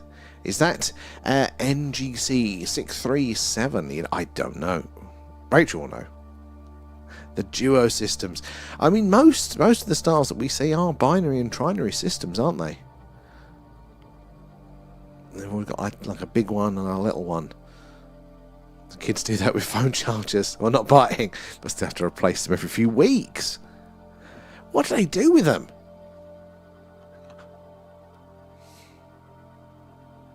Oh, good. I'm glad no bunny's harmed in the making of this. And it could be that the technology is too hard, that no other alien species can contact anyone. Well, that is one of the answers, isn't it, to the Fermi paradox there.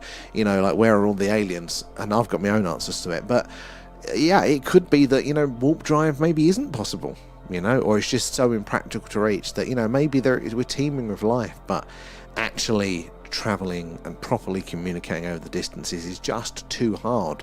Or maybe it's that, you know, intelligent life at least, is a bit rarer, and therefore the distances are thousands of light years, and it just makes it totally impractical there. You know, maybe we're looking at right now all of these little dots, you know, maybe 5 of them have got civilizations, and maybe 10 of them have got life or more, you know. I mean, even on the screen now we've got, you know, over 1,000 little dots here, all with their own planets in orbit, multiple of them.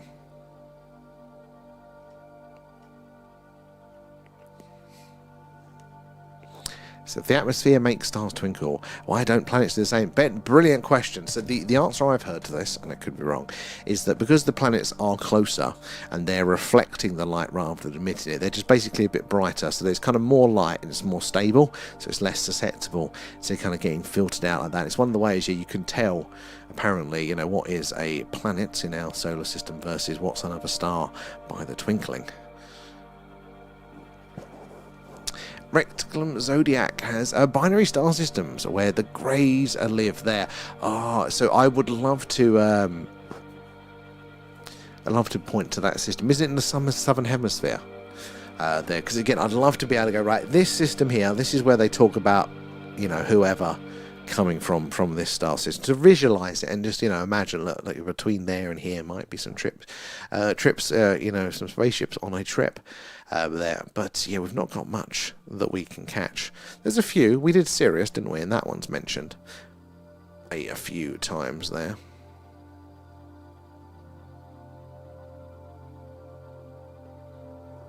Oh, Movement Rio, where was it? Oh, it's faded. It's probably getting to that time of night now where it's the sun's going further around, so it's pushing the Umbra, I think it's called, the edge. Well, oh, D2. Oh, I thought I saw it then.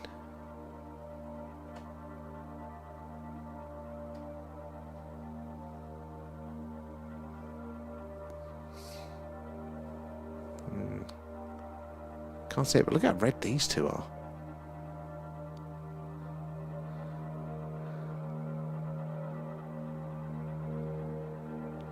Twinkling away there.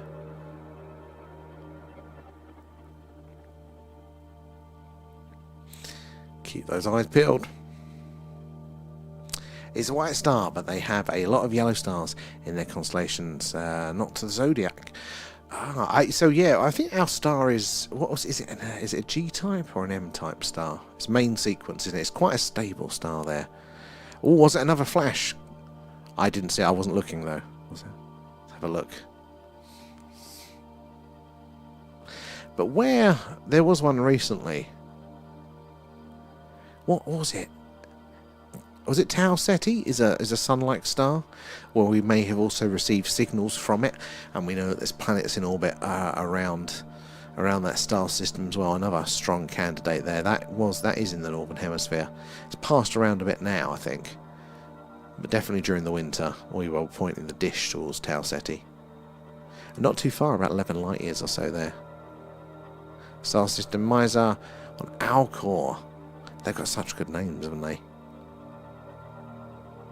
Middle-aged, our sun is meant to be a... Yeah, so how long have we got left before it gets to the Earth? Because one of its later stages, isn't it? It's going to basically swell up the sun, and we're going to be, well, we think we might either be very close to, or either within the sun's new size boundary when it there. Or flash in D1. keep your eyes peeled for a repeat of that one. He's not always right.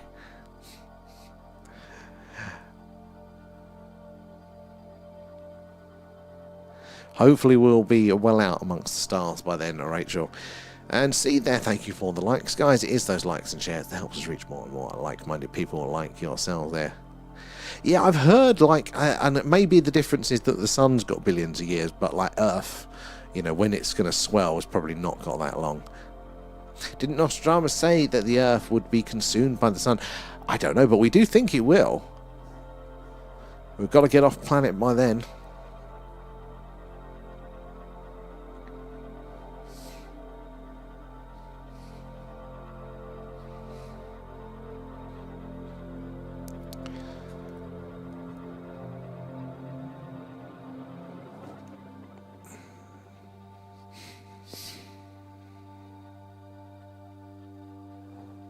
Come on, some last bit of movement before for the night. We want to see some more.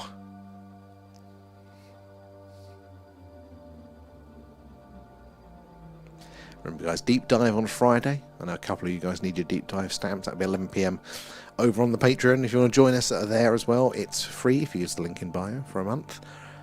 And what's it going to be on? Where's the name? It does pop up every now and again. It tells us what it's on. But it's an earlier report, I think from us over here in the UK. That is true. There's not much we can do about it. We can't really move the Earth, can we? But we can get off planet. We can move to other planets and off and out there. Hail Mary would be a real story. So that's an interesting one, isn't it? I don't know the details on it other than the gist is that, you know, all of the stars in the galaxy are dying, including our one there, and they don't know why. But there's one star that isn't. And then, you know, they send a mission, don't they, to kind of investigate and see why and see if the star can be saved. There, but speaking of things spreading to stars like viruses, there is that there is the old technosignatures, isn't there? The potential Dyson swarms and Dyson spheres, not too far away from us actually in space terms, where basically, you know, they're observing these stars that are dimming periodically, which is how you detect the exoplanets in orbits around those stars. You know, as they go in front from our point of view, that tiny planet compared to the star blocks a little bit of light and we know it gets dimmer. If that's regular, there's something in orbit there. But normally that's like single digit, quite low single digit percentages there, even for the big planets like the Jupiter equivalents and stuff.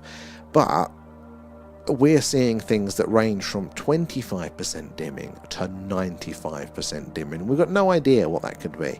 But very interestingly, they are sun-like stars, which we know sun-like stars, like ours, can host life. They're quite stable there. But also, it's all of the sun-like stars in a particular area are all having the same effect. So it's like something, you can imagine a civilization there that has become technologically advanced, that can hop to nearby star systems, are building, you know, Dyson swarms to harvest the energy from those stars, you know, in a close range, from suitable stars in a close range.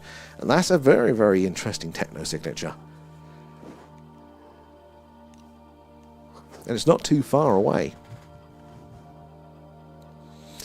And considering the time period Nostradamus lived in, how did he have any idea? Because that's a good point, Kate. You know, it's not just as long ago, and they don't necessarily know the things that didn't have the tools there, but like Einstein wouldn't have come up with relativity if he was born 100 years before. Like, we like to think we have original thoughts, but really we all just take cues from our environment. And some people, normally the creative type of people, they take cues that are, you know, a few more steps ahead than other people. Hence why, you know, somebody they'll paint a painting that everybody hates at the time, but then later goes, oh, you know, they can see things coming. And if they don't get the timing right, they don't get the success there. But yeah, we take the cues from our environment. So that's a very good point, Kate, that he didn't at the time have all of the other bits of knowledge and information there to then come up with that theory. He had to do a lot more groundwork than everybody else would have today and things like that. Oh, is it sulking? What is? going on there?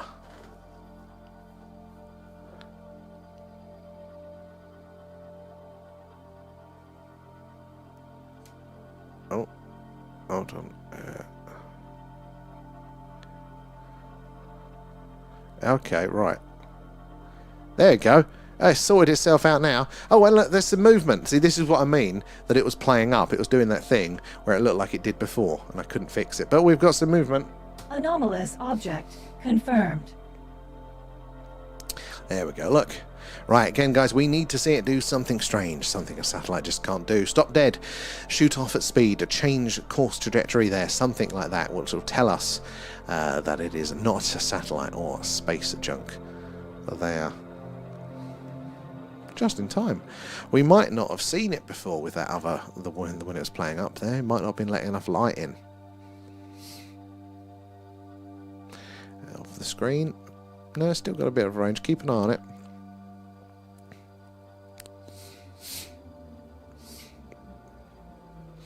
Losing a bit of colour now compared to before. No idea. And it goes off screen. Well, that was a nice little one. Keep your eyes peeled. We zoom in on Jupiter now, see what it looks like with the settings changed. Still very purple. Very purple. Just goes white.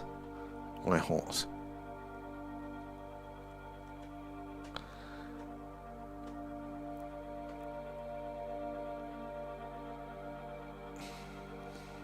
The light of the sun takes about 7 minutes to reach Earth. It does.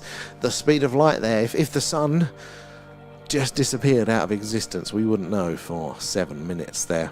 Unless we get abducted. Well, maybe. Maybe we'll be grateful of it then. I've had many dreams about the sun expanding there. Oh, God, yeah, that would be there. So, tiny being so far. Yes, very much so. It's like a bunch of stars just appeared. Like, boom. I turn on the lights, you know. We need more stars. Now.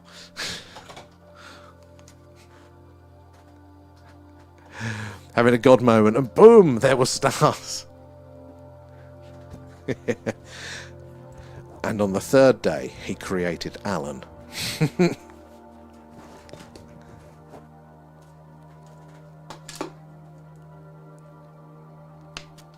Can we see any more movement? I'm not sure if I prefer it like this. This is what I wanted. I wanted to get back to this, but we're getting less colour now.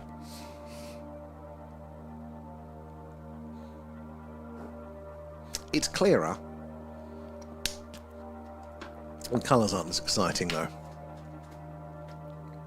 Not that I know which button sends it back. I've been trying all last night to fix it, and now it just decides to sulk.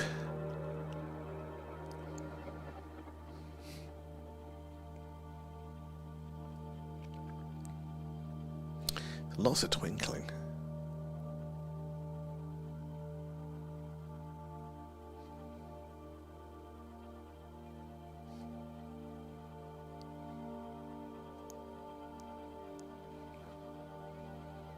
Oh, there we go. One in the middle. Nearly missed that one. Zoom mode activated.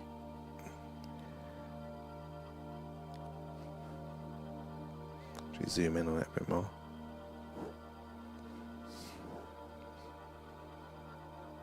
Off on its little space journey there. Or is it fading? If I zoom out a bit, can we see it? Oh, it just faded out.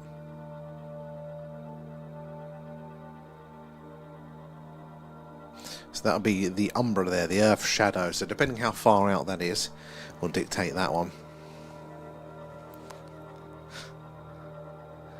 Hopefully we won't be around to see the sun expanding. I don't think humans would last that. No. Definitely not anything like we are now over that period of time. If we do last that long, it's because we've figured it all out there. So hopefully. That was an alien went into the wormhole. I mean, this, we don't know. That is, it's possible. Cloaking on, you know. Alan, was that one of yours? He says no.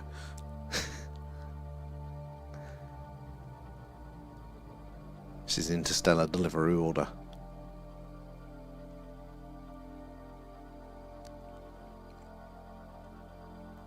I mean, I do prefer it. I just wish that we could still have a bit of the colour. It is. I mean, that's something that helps me when we're looking at all of the how the world is at the minute and how stressful all of that is. It's like, if you just zoom out, we don't matter at all, you know? The universe is going to get on with doing what it does there. I mean, we could all be wiped out anyway in the blink of an eye if a supernova goes off, or, you know, it just doesn't matter. And I find that quite reassuring in a way. Kind of puts me in my place.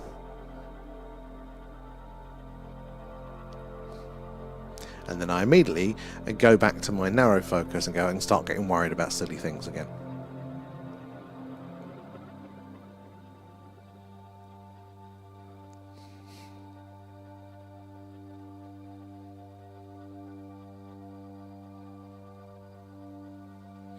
Could be, Rachel, it could be. They do seem to sometimes intervene. There you go, the Hill Norton UFO Initiative there, also known as the Concern Report. I think that's what we're going to be looking at Friday. See, it just makes me mad that other people get to dictate how we have to do things. That's the ADHD. The what do they call it? It's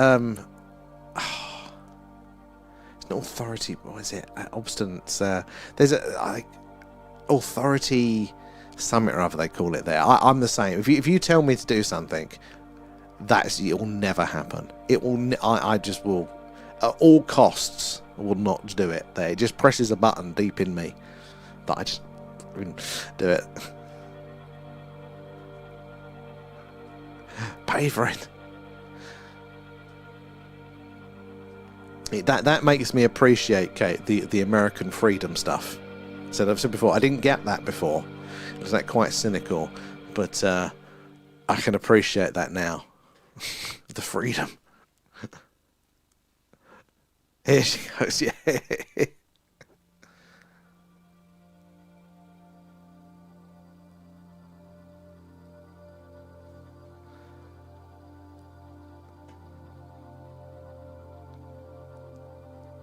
Well, there's a lot that is actually worse, but that part of it I like the idea of, yeah. And it always blows my mind as well, they don't include tax on stuff as well. I'm like, what the hell? It's like, so I now need to do maths before I purchase something? Jesus Christ. I bet aliens don't need to pay for anything. Probably not. And I think we can look to trends and things that, you know, we probably wouldn't there. And when I watched the film Signs with the monitor picking up the alien noises, I tried it and it was weird. Yeah, like, I'd forgotten about that, but that is something about those sorts of sounds that I don't know if it's like primordial there. You know, that the filmmakers, they know that it touches a button. It really creeped me out. Oh, hello. Someone is fresh from her dust bath. You had a dust bath, Ruby. Oh, look at you. You're all soft on the camera now. Look. Yeah, you going to talk? Yeah? What are you going to say? Have you seen anything strange and anomalous in the sky, Rufus? No, you don't worry about the sky. As long as you're getting fed. Everyone, this is Princess Ruby. Yes? Yes, she bit me. She's mad. Of course she's mad. You had the audacity to pick her up. Oh, no. Oh, no, Ruby. I thought you were going to say hi. Of course. I'm going to be all tickly now because Yeah. you've got fine hair. Yeah. Ruby, you've been brought upstairs. How dare you? She's so... You can just see her on the camera. She's like, no. Yeah, look at you. Everyone can see how cute you are. Yeah? Yeah. She hates it. She's not a fan. You're not a fan, Ruby? Yes, take you back. Where are we? Chinchilla break.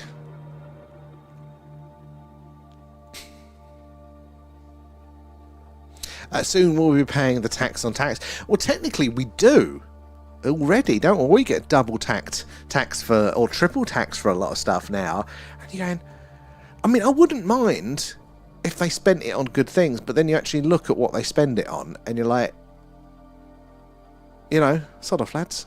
If it actually went to useful things, if it repaired the roads and helped people, but then you realise they've spent like, you know, £4 million on a pointless report, or as one of my friends who worked at the NHS, they spent 20 grand on whiteboards that were slightly the wrong size, so didn't use them. And you're like, and that was a commonplace sort of thing. You're like, don't take my money for that shit. Oh, Night Beer Buster, thanks for joining us. Hopefully Claire again tomorrow there. Sister are going to see Disclosure in the summer there. 100%. We're looking forward to seeing that one. Nom nom nom on the microphone, yeah. That's where we get Alan's voice from. It's Ruby that does the voice. I bet the idea of having, they are so soft. They are like the softest things. I don't think you can have enough chinchillas. They are. They're always sleepy. She's only just woken up. They're crepuscular, so the dawn and dusk. Trying to whiteboard instead of being able to access a dentist. Yeah, that's the thing. That is the thing. So normally the argument is, oh, they're all underfunded. They're not underfunded. They've got more than enough cash. They're just mismanaged. Nobody takes accountability for anything. And I reckon there's a way to fix this, and we're very close to doing it. I'm just not skilled enough to do it myself there. But if we could get AI, because all of this stuff public data, if we could get AI to just go through all of this stuff and then just post who's done which one of your counsellor signed up for this project, which turned out to be a big waste of money there. So there was some sort of actual accountability that people could see this. I think that would stop it, because at the minute they just go, oh, well, it didn't work out. Oh well, on to the next thing. So nobody's slapping them on the wrist. So they are really, really soft. She doesn't like being picked up. Those ones there. Some of them are more cuddly, but no, the girls aren't. They're not cuddly, but they are very soft. Their hair is so fine, but because it's so fine, it just sticks to you. Now I'm tickly now. It's going to be everywhere. She's a little bit less feisty, that one, because she's the bigger one. Her sister Sophie is much spicier, but they are adorable. I really want to know what my phone keeps stealing the last T on dented Wi-Fi. Exactly. And they can as well, they just don't. There's just absolutely no accountability to it. And it's I don't know if this is going to be a disastrous hot take here, but there was a while ago, and it's very sad, there was a head teacher, wasn't there, for Ofsted. Was under the pressure of Ofsted, didn't do too well under, which is very, very sad. You don't want that there. But then all the teachers complained about the pressure that they're under for Ofsted, and you're like, this is the one time that somebody's monitoring what you do, which is what you're doing all the time to those students, and you can't handle the pressure of being checked in on once, or once every couple of years. The whole public sector is just, or the public sector, sorry, is there's no idea. You just don't get away with that elsewhere.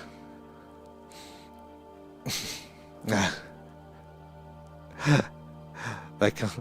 I wish they were calm when they're picked up. That's the ironic thing, Rachel, is that they're so cute and adorable, but they hate being picked up. Hate there.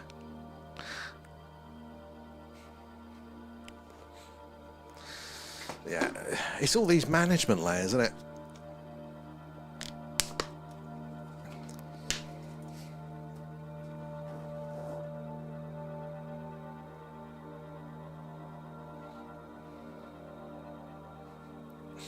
Yeah, she's just grumpy. She was nipping Leah. They won't sit still for long, which is a shame, but they are adorable. Oh god, yeah. So I'm too far the other way. I've got teachers in my family, but so I'm not fun for that one. But I had such a bad experience at school. I didn't have one good teacher at all. I don't think, not at least, since infant school, basically. They were all incompetent, so I'm not the best unbiased person for a conversation around education. Because obviously there are good ones there, and there's the institutions and stuff like that, but I mean, I think there's still a lot of responsibility being part of it, though. Oh, totally, Rachel, much more than the people. Surely if you're scared of Ofsted, your school's doing something wrong. Well, this is the thing, isn't it? They're just... they're just not used to any pressure, you know, or any accountability for anything there, you know. It's like the things that the schools send round. I hear about it because my dad's got some young kids. And the stupid stuff that they send round, they want all the parents to jump through hoops for everything. And then they'll get something wrong, and you're not even allowed to complain to them about it. You know, what? What? It's got to go both ways.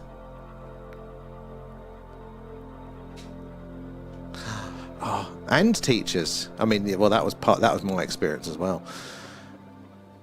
Teachers and my kids have had a couple of consistently good teachers, but there are also some shite ones. Yeah, I think, yeah, like in most things, there's going to be a mix, isn't there, of good and bad there. I am demonstrating the YouTube delay. The YouTube delay?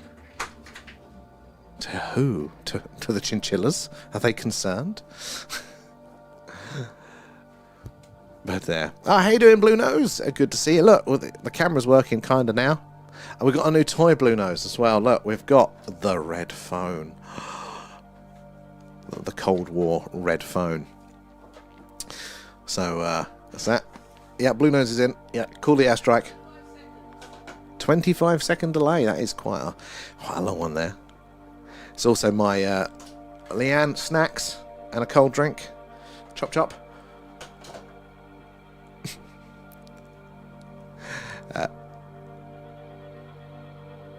Maths teacher was a stern old bloke, but he was forever encouraging me, which led to self-destruction. Yes. I remember in senior school we had a media studies teacher, so it's one of the reasons I picked the school, is in their little brochure they actually had television cameras and you could learn how to make TV, which I thought was really, really cool. We did it once, like the whole time we were there. But anyway, I took media studies as part of the ones you select later on, and that teacher never once taught that class. He would wheel the TV in every lesson and go outside on his phone for the whole time there. The delay worked in your favour that time. I was literally by the fridge when all of a sudden you went, cold drinks, chop chop, no. Fucking no. The feminine instinct kicked in. Thank you. But yeah, it spent all time, and it wasn't just for us, it was all that you'd see him from other classes out there walking around, and he was there the whole time. The whole time. Nobody said anything, nobody fired him, nobody, you know, being paid for not teaching kids there. And he was not on his own. We had geography teachers that didn't, and this is very topical now, didn't know what or where Israel was. You know, that's just the start of it, you know. And this was a reasonable school in a reasonable area. I went out of town for this school.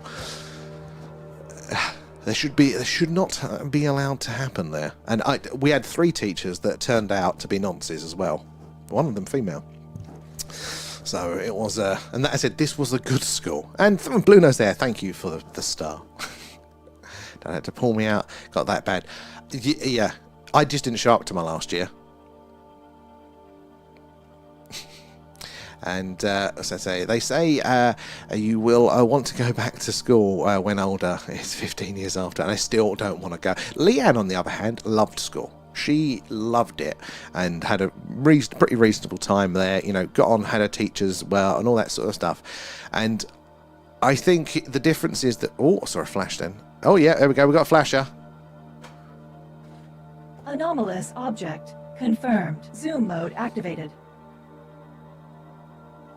There we go. Let's keep an eye on this one. So there's something up there in orbit that's rotating. And as it rotates, that larger, more reflective side catches the last of the sun's light, which reflects that back to us. And if you time those pulses, it'll probably be quite consistent there, because obviously that rotation's not going to change. There's no friction. If it's inconsistent, then that can be an anomaly there. But, you know, she loved it. And I think it's more...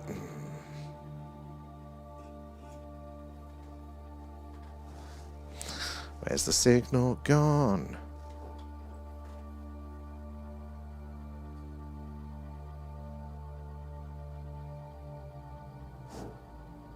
Are we back yet, guys?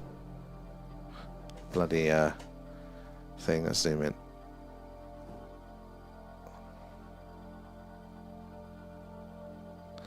Hopefully we're back and you can see that one. But yeah, good.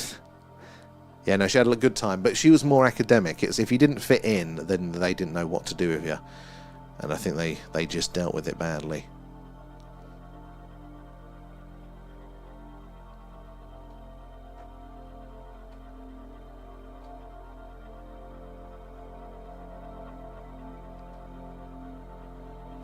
But I am incredibly biased, so you have to take anything I say with a pinch of salt because of that experience. I'm not one that should be necessarily involved in the conversation of change around education. That is very bright, isn't it? And it does seem to be inconsistent. The flashing does seem to be variable there. Where is? Let's have a look. It got to pick your score there. My mum chose the closest one and said, that's where you're going. Yeah. Well, I was an only child as well, so I got like a little bit of a privileged opportunity there. They were much more willing.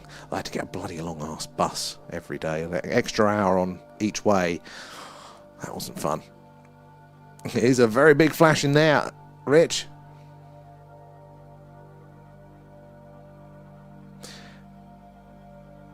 Hold on. Rich Shep 1. Are we related?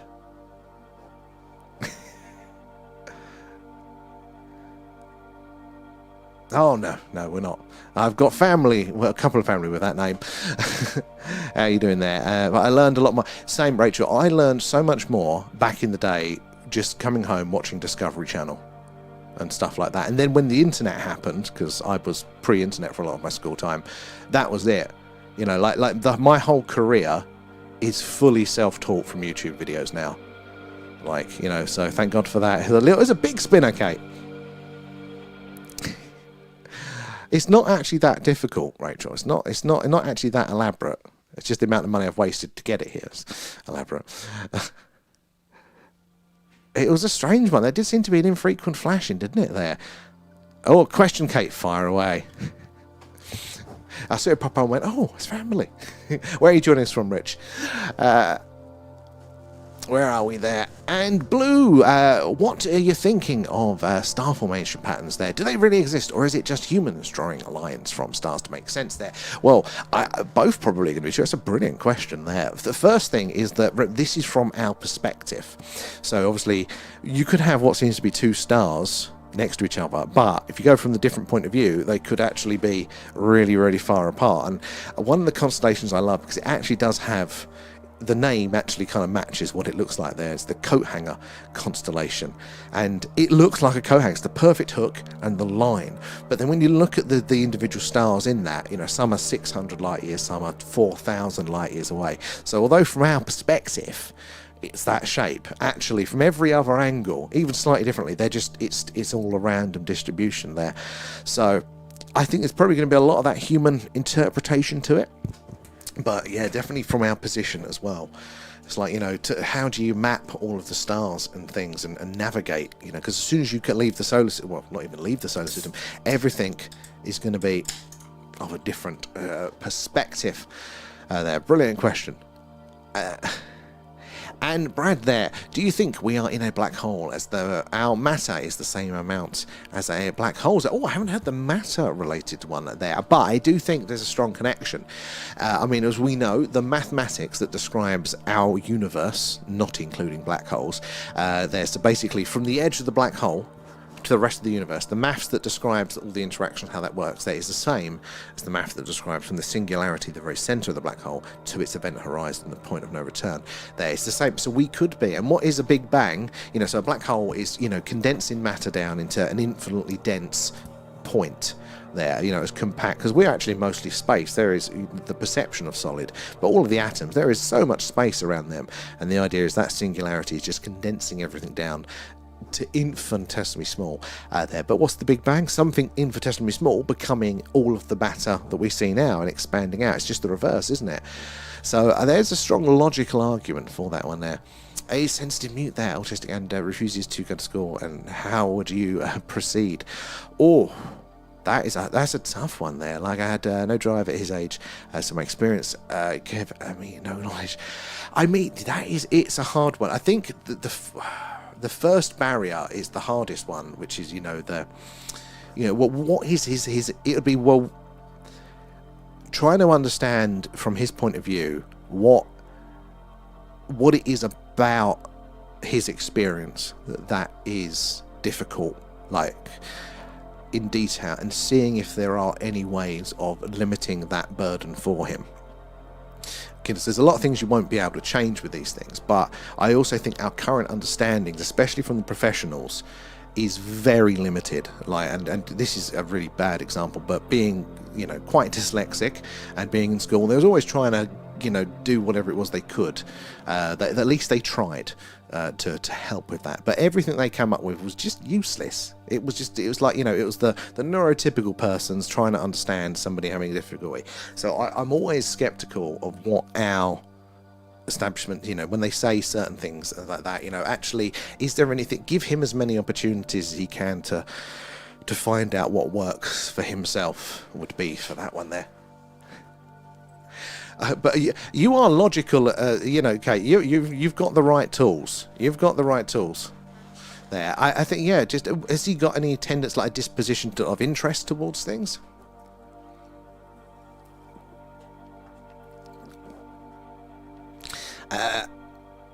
I'll have a look, Brad, after. I've got a few I've been slacking on, but I will get to those after the stream there. Screen frozen and oh god, Rachel, yeah, we had a couple of technical issues a moment ago, so it might have been that set it off there. Did you watch the Bashir interviews there? Only in I haven't yet. I've been slacking, but I did do a Google, so I have a couple lined up that I did want to have a look at for that one. Thank you for the reminder. One's easy. It's the entire school environment there, and the problem as I have is he's in year 10 and he's due the GCSEs next May. Well, the first thing I think with that one, Kate, is do not give, unless he's academic and actually wants to do university, like, you know, the process and the steps or that you know they say you need all your qualifications for are not at all set in stone. In fact, most people I know that went to university have not used those degrees. You know, nobody uses their GCSEs or anything like that. So it's, you know, that it's not that, you know, no GCSEs and stuff like that aren't the barrier that the schools lead you to think. It's a bit of a pyramid scheme. They need to put the pressure on, tell you that it's important, and then you're more likely to kind of value them with it there. But so he's a whiz at maths, and right, I published it there, gaming and media. Like, I think if you take as much pressure off as possible in the right areas, so there has to be some pressure, but it needs to be in the right, and that's the difficulty, is knowing where, because in the right space, the opportunities will come. If he's not under the pressure to make bad decisions, you know, and trying to force something, I'm sure his skills will just highlight opportunities. But there does need to be the encouragement in the right ways, if that makes sense. But it's always a case-by-case basis there. But like the best thing that my parents did for me was they hated school, and it's also the worst thing as well, because it was an issue that I had to then deal with later. But they didn't like school, so they thought it was useless and a waste of time. They wanted me to do it, but they didn't put any pressure. They just went, they're idiots, you just got to deal with it. And then when you're out of school, you'll be you could just figure it out for yourself then.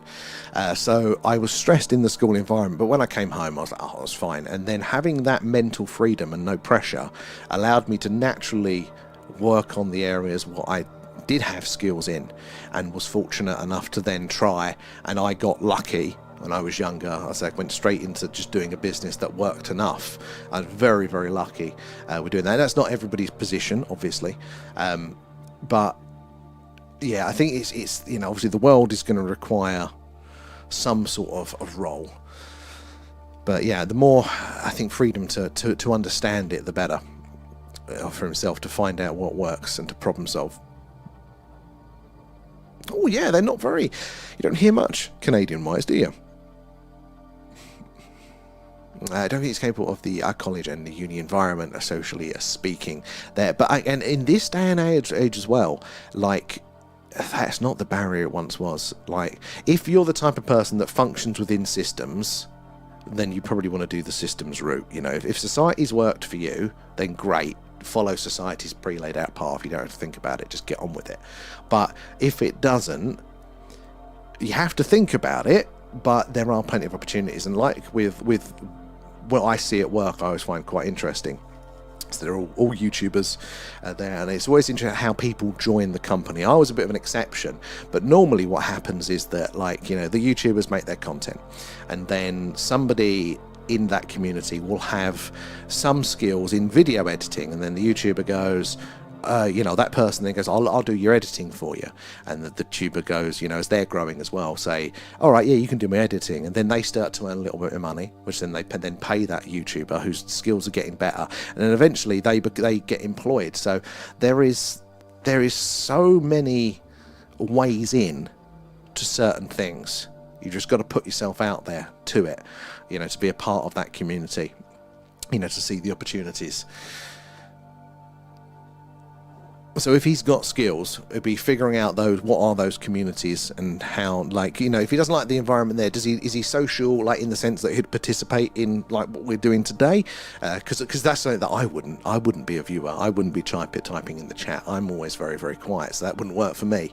But there still are other ways. Got on your maths teacher. My last maths teacher, I remember, always used to play guitar. Never remembered any maths. Oh, it is the blue nose. It is. You 100% you do. You 100% do. Oh, actually, it's not true there. I am very close to self-publishing a book. Or 6, and you will do. And Alan wants you to do his memoirs. You'll be his ghostwriter. He literally doesn't speak, but he will interact. So there you go. That's it. Technology helping. If it's not the, so for me, I can speak, but I can do that part of it, but I can't type. I can't do what you guys are doing in the chat now. I can't. I don't like being involved in groups and things like that. Never comfortable with. So if he's not got that problem, but can communicate through the chat and the typing there, like literally finding those communities and seeing where those opportunities come. I think you might have to, it depends. Some people are self-motivated to find opportunities, and some people aren't. If he's not the type that's gonna, oh look, birds, oh look at those space worms,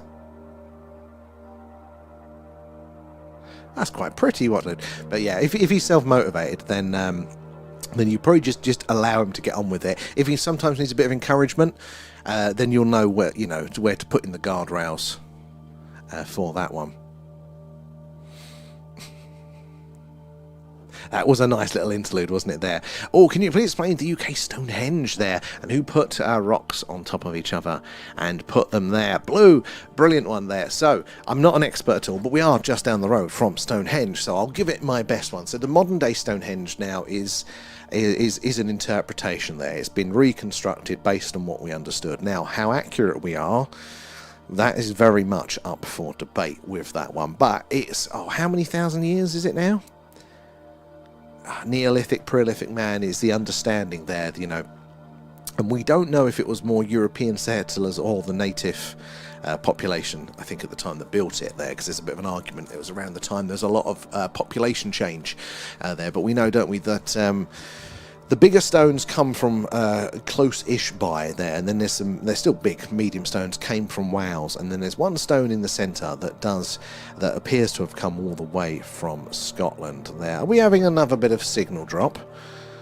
Don't know what's causing that. It's not my computer. That's not connected now. There. So the good question, yeah. I mean, dating-wise as well, I think it's similar to the pyramids. It's around that sort of time, maybe a little about 1,000 years later or something. So what's that, like 2,000 or so years BC? So 4,008 years old. So we're talking hunter-gatherer and stuff like that. And there have been remains found. There have been other bones and stuff in that they can kind of contextually look at the rubbish that's been left and go, right, how old is the oldest piece of rubbish on the site?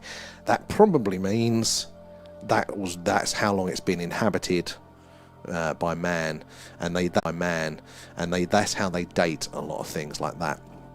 Which, again, there's a lot of room for error in that, maybe the previous civilization there was just particularly clean and didn't do it there. So we don't 100% know with a lot of these things. But we've got a lot of stone circles. Stonehenge is by far the biggest. It's the biggest stones together. We've got, and the other thing is that stacking as well. that is quite unique. We've got a lot of stone circles. Some of them are bigger and similar sized stones in the UK. In fact, just down the road from Stonehenge, you've got Avesbury, and there's like a little village inside of the actual stones. It's such a big perimeter. But I think Stonehenge with the stacked structure is different there, and that is odd for me. That for me looks more. It's like it's got a purpose to it. You don't do that for the fun. That's a lot of effort there. It's got to hold a purpose to expend that calories, especially if you were hunter-gatherers at the time. If you're just marking the solstice and important times for crops and things and religious rites, then as everywhere else, upright stone to mark the position is fine. But when you're building that structure, that has always struck me as something odd there. Oh, A2, a flash. Where are we in A2 there? Okay, let's see if we can spot that one again. Where's my cursor? Where were we in the chat? It's a good question there, Blue. I'm assuming it was birds or something. Assuming. Or bats, we've got them. Geese as well, they honk over a while there. PDAs are having times, and deadlines is an absolute no there. I have to chat with some outside agents regarding his options. I think there. It doesn't happen for everyone, but if you're saying he sounds quite intelligent there, especially if he's good with maths and things like that, and I think that he will quite probably find his own path, especially with how connected we are on the internet there. Pathological demand avoidance there. Oh, I think we can all relate to that bit. Yeah, that might be difficult in other senses then, but he still might find things there as well. Is that flash still there? There are definitely stones in Scotland as well. It's quite a lot. I mean, all over the country there are lots of stone circles there. And Stonehenge Rangers State it was. So there are 3 types of stone there. The outer ones are like a local. No, they're not limestone. They are granite, aren't they? And then you've got the Welsh ones that are smaller ones in the middle. So the big ones we see are the localish ones, I think within 40 miles or so. Then the slightly smaller, but still pretty big ones are the Welsh ones, the blue stones. And then you've got the altar stone right in the dead centre that is in the ground, like a flat surface, hence why they called it the altar stone. That one does appear to be for Orkney there. Bringing that all the way down there as well there. Are you heading off, Brad? No worries. We'll be off in a second ourselves anyway. So... and the only teacher I got on with was my maths teacher there, and I hated maths there. Well, they must have been a pretty good teacher if that wasn't your subject. You still like it. Oh, you reached level 22, Harko. Well done there. And I hope I can visit one day and touch it with closed eyes and look what I feel. I mean, I'd love to. So they've got it fenced off at the minute. They don't like for their general visitors. But if you do go for one of the solstices, so either winter solstice or summer solstice, then they open it up for the religious ceremonies there. But there's a lot of people there, but you can get up and touch the stones there. And I would love to do that. And I will try to remember to do it this year because we're residents. We're allowed in for free in the area, so I mean to do that one. Just a lot of people, and I don't do big groups of people, but I'd love to do it. We've actually got in this area a lot of those sorts of stones and stone circles and all sorts of like the burial mounds and all weird stuff just in the landscape everywhere around here. I got an ordnance survey map when we moved to try and see where would be a good place to go for a lovely walk in the country. And you look on it and you go, oh, stones there, stone circle over there, burial mound, burial mound, burial mound. It's just absolutely everywhere. And even in the little village that we're in now, there's the stone. Oh, that was a flash. Even I saw that one. There are stones that they were stone circles long ago, but they've been robbed. Come on, cursor. Oh, it's the wrong screen, that's why. They've been robbed. Come on, wait, that's around here. There it is. Look, that's big. A little flash. Bigger flash. Little flash. Bigger flash. Travelling reasonable speed. But yeah, they've incorporated the old stones into the wall, so we may have had more Stonehenges and stuff, but they've just been robbed over the years. And there's one just sitting in the woods near here. Just on its own. It's just standing up in the woods. There it is.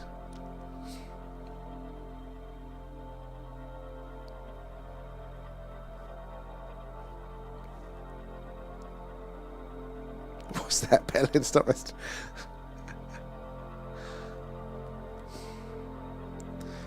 It does sound very witchy. And it was, in fact, me and Pete went to walk to that very stone because I wanted to go see what all the fuss was about. It's not on any, well, it is on, this one wasn't on the maps. I'd heard about it in local rumours. You have to go hunting through the bush. It's only slightly off of the path. Oh, there's another flash there, as well as there. Can you see those ones? Yeah, it's listed, through rumour. You can go and find it, through the bushes. So I dragged Pete to go for a walk there, and it was on that very walk on the way back that he sort of like pushed me to actually start doing the stream. So it was the magic of that stone. He took the piss out of me as well, because I did exactly what you were saying there. I purposely was trying to be a bit present and just trying to put my hand on the stone and feel it and go, like, can I feel anything? Can I appreciate this moment? And he's like, what the fuck are you doing touching that stone? There. So what is that? It's a good question. So there is a lot of space junk up there. There's a lot of satellites out there, and it's very difficult to us to filter them out. But that flashing was strange. So satellites can flash, but if they're doing that, that tends to mean that they're dead, that they're not doing their job. If you imagine this is a satellite orbiting the Earth here, which is my microphone, they need to point the same way most of the time, most of the satellites, because they have like one dish, the antenna, whatever that job it's doing. If it's a spy satellite, it's a lens pointing down on the Earth. And if it's flashing, it means that it's actually rotating in its orbit there, and what's happening is you're getting a thin side, and then see that how it flashes like that as it rotates. See, flash, flash, flash. That's basically what's happening when we're seeing those things up there as well. So if it's flashing, it's rotating, and if it's rotating, it's not doing its job as a satellite. So I mean, you do get the odd bit of space junk and things like that to account for, but that was quite big. And so this thing, if you're getting like a dim flash, if you're getting naught to a big flash, that's got to be a very big surface area. Very big surface area compared to the rest of it. Otherwise you'd get more equal flashes, or you'd see a bit of a glow, then it would get brighter there. And so, for example, what shape can be very thin and then very thick? Very thin, very thick, very thin, very thick. So what it is, we don't know, but we can deduce some things from our observations there. It is, and I've cut off my other computer and everything, so I'm not sure what's hogging it tonight. The stone's actually related to witches, right? I don't think I think they're probably much older, back to sort of pagan, and we're going back real sort of like is it Neolithic times there? Do you pick your headset or wax? I just shave it. I just like that, and it's quite the sight to see. And it's normally Mondays, hence Glasses Monday. I sit on the stone floor in my pants, and I shave my hair. There you go. There's some mental images for you. It's an abandoned saucer. Hey, could well be, or a saucer in distress there. Thank you. The act of shaving it, or the result.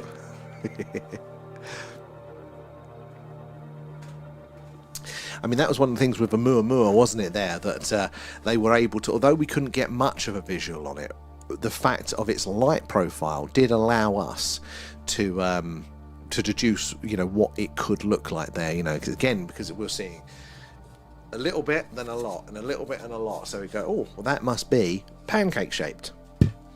What's pancake-shaped? Aliens! There. Interesting to learn new things. Yes, that's what I love about all this as well. And Declan Show, how are you doing? Thank you for the like there. Hubs used to make me shave his head. I send him to Turkish barbers now. I used to make Leanne do it. In fact, that's why I ended up shaving my hair, because I used to have it a little bit more hair and more trimmed. But I said, Leanne, can you just do my sides once? And she'd never shaved hair before and didn't realise that you needed to put the guard on. I think that was the issue, or something like that, or just wasn't sure that if you didn't do it right, you'd just to nothing. And anyway, took a notch out the side of my hair, so I have to, all came off, and it's just easier. It's more aerodynamic as well. The little hairs. Oh my god, Kate, yeah, that's hence why Glasses Monday, because I have to have an immediate shower and change all my clothes. Like as a kid, going to the hairdressers and having to come home, and I thought, hairs in the collar. Oh God, I hated that. Hey, that's an ADHD thing as well there. History, we never got taught. It's got exactly, and the science of how it works as well. Like we hear a lot of the interesting things here, but it's quite cool to kind of understand and flesh out why we're seeing what we're seeing, or why maybe. Well, how does it work to our understanding? A little bit of the science as well there. That's exactly it, Blue. Like, now, obviously, the stars are going to be further away, so although they're much more massive, the time they get here, the light is dimmer there, so something is going to be closer to us. But the size is very important there, because the satellites, relatively, are still quite small, most of them. So sometimes you get a really big flash, and you're like, what the hell is that big? That is going to be then that reflective to do that, and especially the later on in the night you get when the sun has gone further around and there's less of that light available to reflect back. It means that object, to catch that light, has got to be even further out to still catch the light, which means if you're seeing that flash, it's got to be even bigger. Sometimes the maths don't maths there, so you're right with that one. It just baffles me all the time how much I learned at home rather than school. Yeah, 100%. 100%. School is more just to teach you, isn't it? It teaches you the basics, so we can all have a conversation about Henry VIII and how many wives he had. You know, the real basic stuff, so you can function in society and know enough culturally. But you can just pick that from TV now.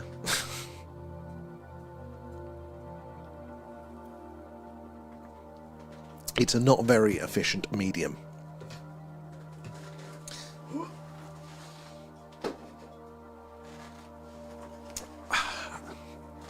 I do need to print off a satellite for that demonstration properly there. Why just spaces? Why not learn us everything? So, this is a good question, and I think it's basically because it's a one-size-fits-all job. You know, like, if you're going to be very specific, it's very resource-intensive there, because you'll have to adapt it to each individual person's, you know, strengths, weaknesses, where are they starting from, and all that sort of stuff. Whereas we're trying to factory process bulk numbers of kids with our education system, so it can't be that tailored, or it couldn't be until modern technology now. So yeah, it's really just been a very low efficiency, you know, sort of thing there. And Declan as well, thank you for the heart. Appreciate that. All goes back into the stream. So that's why they bung us all through. And the idea, it's all about its numbers as well. And you know, NHS is like this as well. It's not about you as an individual. It's about the numbers within society there. So the NHS is there to make sure that enough people, percentage-wise in society, are still able to work and do go about their day-to-day. So when you go to the doctor and you're there, oh, he's going to look at what's wrong with me, and then they're going to figure out what that is, and they're going to go fix it. That's not what happens. You go there, and then they filter you through, have you got one of the big four? If you have one of the big four, you go down that path for that. And then within that, they go, have you got the common variety of that? Yes, go through the chain. If no, cycle you back to the beginning. Cycle you back to the beginning. They're not set up. School's the same for that. And that's why they can't solve individual problems with these things. They filter you through standardized processes, which you have to do for large organizations. We didn't have the resources to do that, but now with iPads and AI, you can actually do a pretty good tailored job of education and things like that, and even diagnosis and stuff like that. So you can tailor it now. Yeah, and I have mixed feelings when I first kind of like thought about it, because I said I'm so resentful of my educational experience there. Like, I am throw the baby out with the bathwater, burn it all down, and I'm trying to calm myself down. No, that's not true. Like, realistically, we do need, it does a job. You know, there's a lot of people that it functions well enough for, you know, so we shouldn't, you know, throw it all away there. But yeah, it's a bit of a, you know, okay, maybe that is the truth of how society has to function. You know, like, we don't have all of the resources to be perfect with these things, but we have to just try to improve it as we go forward, if that makes sense. Like, we didn't start from perfection. We started from things being quite rough and quite difficult, and we're slowly doing our best as a society to improve that for more and more people. We've got a long way to go, but I think that's more of the the realistic position of how it is there. But it is harsh if you are one of the people that fall through the gap, and it's quite a lot of people that fall through the gaps these days with these things. And how many times did you see something, a big flash, and how long have you been doing this? A good question there, Blue. We've been doing this since we're coming up to the year, I think, at the end of June or the end of May. Excuse me. And the summer times are always incredibly busy. We're just starting to get back into the season now. The skies are lovely there and clear, not raining here, but also getting active because the nights are starting later, and therefore they're about the time that we're getting on stream. We're able to catch that the sun, although being round for us and it being nighttime, is not fully round for those objects in the atmosphere and low Earth orbit there. They can still reflect that light back, so we're seeing this activity more. So you're just joining us at the right time for that. But yeah, we've only been doing it about, it's under a year now, 10, 11 months-ish. But we've seen some interesting things shoot across the screen. We do see a lot of interesting things. The flashes are quite common, and sometimes we see them flashing from the same space there, the stationary basically. They'll be there for like 20, 30 minutes, sometimes the whole stream, from pretty much the exact same place. They're not moving, and everything up there should be in orbit, should be moving, other than geostationary satellites, but you can check where they are. So we've had a number of anomalies like that. We've had some things fly across the screen that look pretty weird as well, not like your regular satellites and things. So I'm sure you'll see more. The Skywatches are normally quite fruitful, and when it is a cloudy night, we do an alien radio signal hunt. So we've got a big radio antenna pointing out to the night sky, so then as the Earth rotates, it sweeps across the night sky, passing over various stars, hopefully picking up a signal from an extraterrestrial race. They're rare, these anomalous signals, but that's what we are hoping to catch there. And they're true, but I still don't trust AI. And Rachel, and I think you're right with it. Like, this is the thing.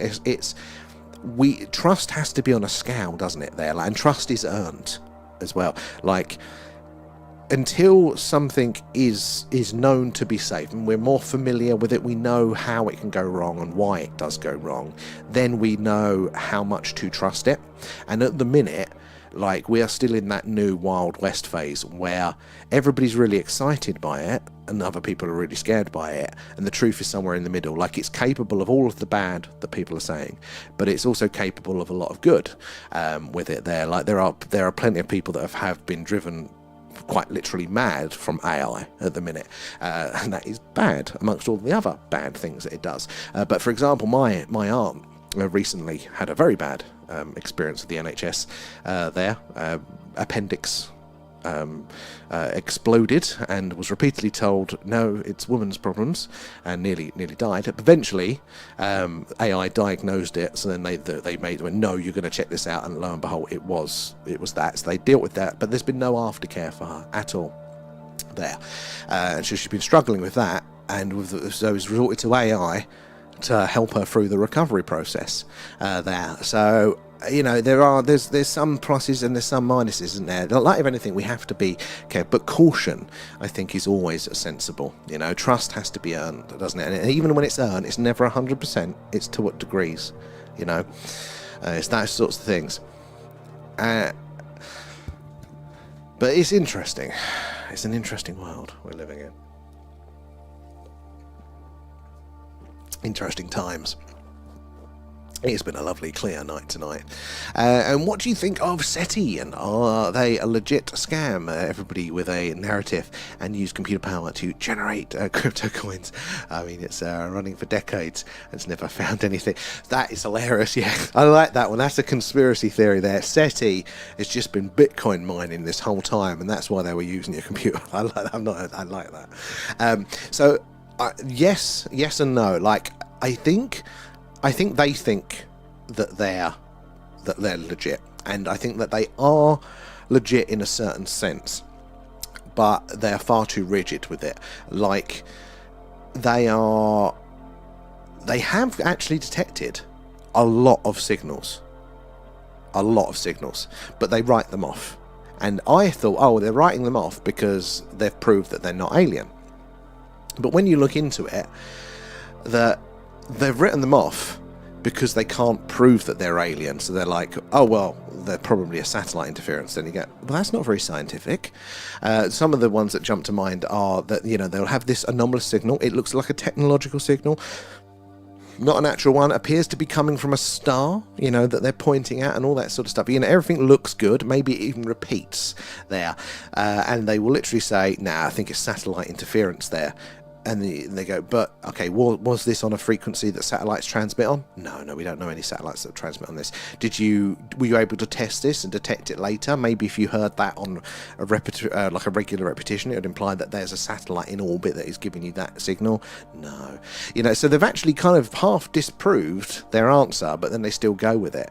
So you're like, and I think it's the scientific bias. They're just so ingrained that way, they can't help but trip themselves up with it. So I think it's a bit of a mix with it there. Well, SETI got defunded, so it's not government funded anymore. It's been for quite a while, but the SETI at Home project recently finished, so it was still running, but they stopped us from doing it, helping them with it there.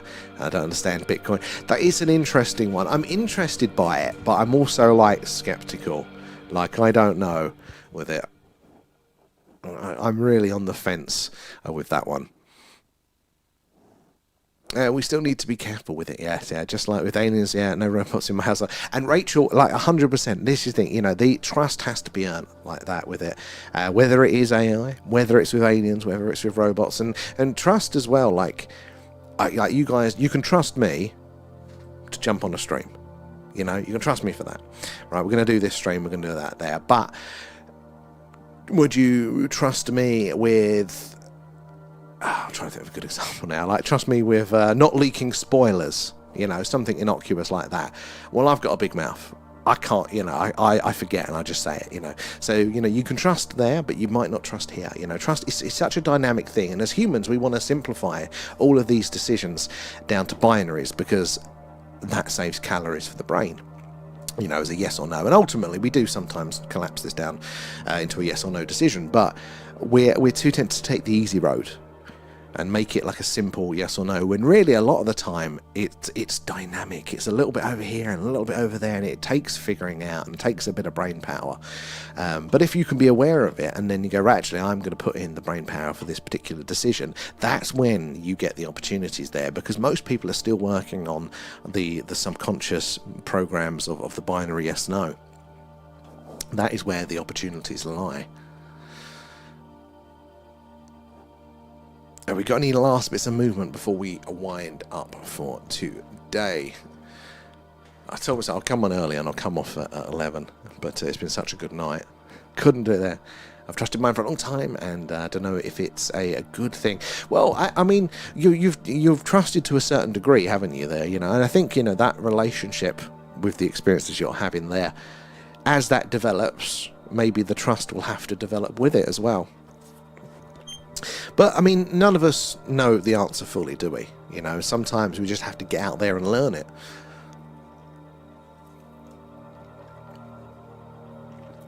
So you have to go with your gut. I'm doing a last sweep now. Can we spot any movement? Last bits there. Anything worth zooming in on? Well, that is a nice orange one over there. Let's do that quickly. Oh, no, hold on. Where's that? Oh, it's gone. Why does it take my eye off it now? There we go. Nice bit of colour. Oh, don't just say that it goes.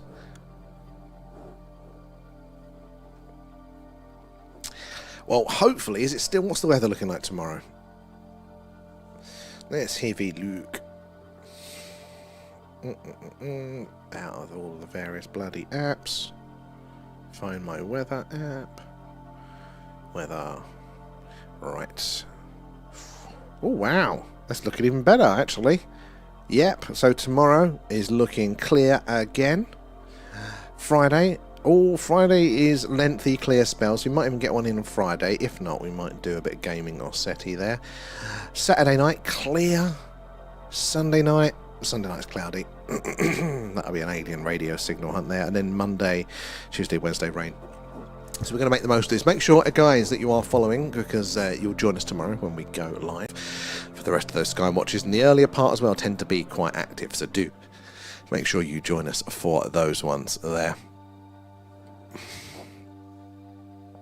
Well, exactly, Rachel. You know, that is the thing. You know, it's such a It could be an overall good, but there could still be things there that your interests might not be their interests to all various degrees.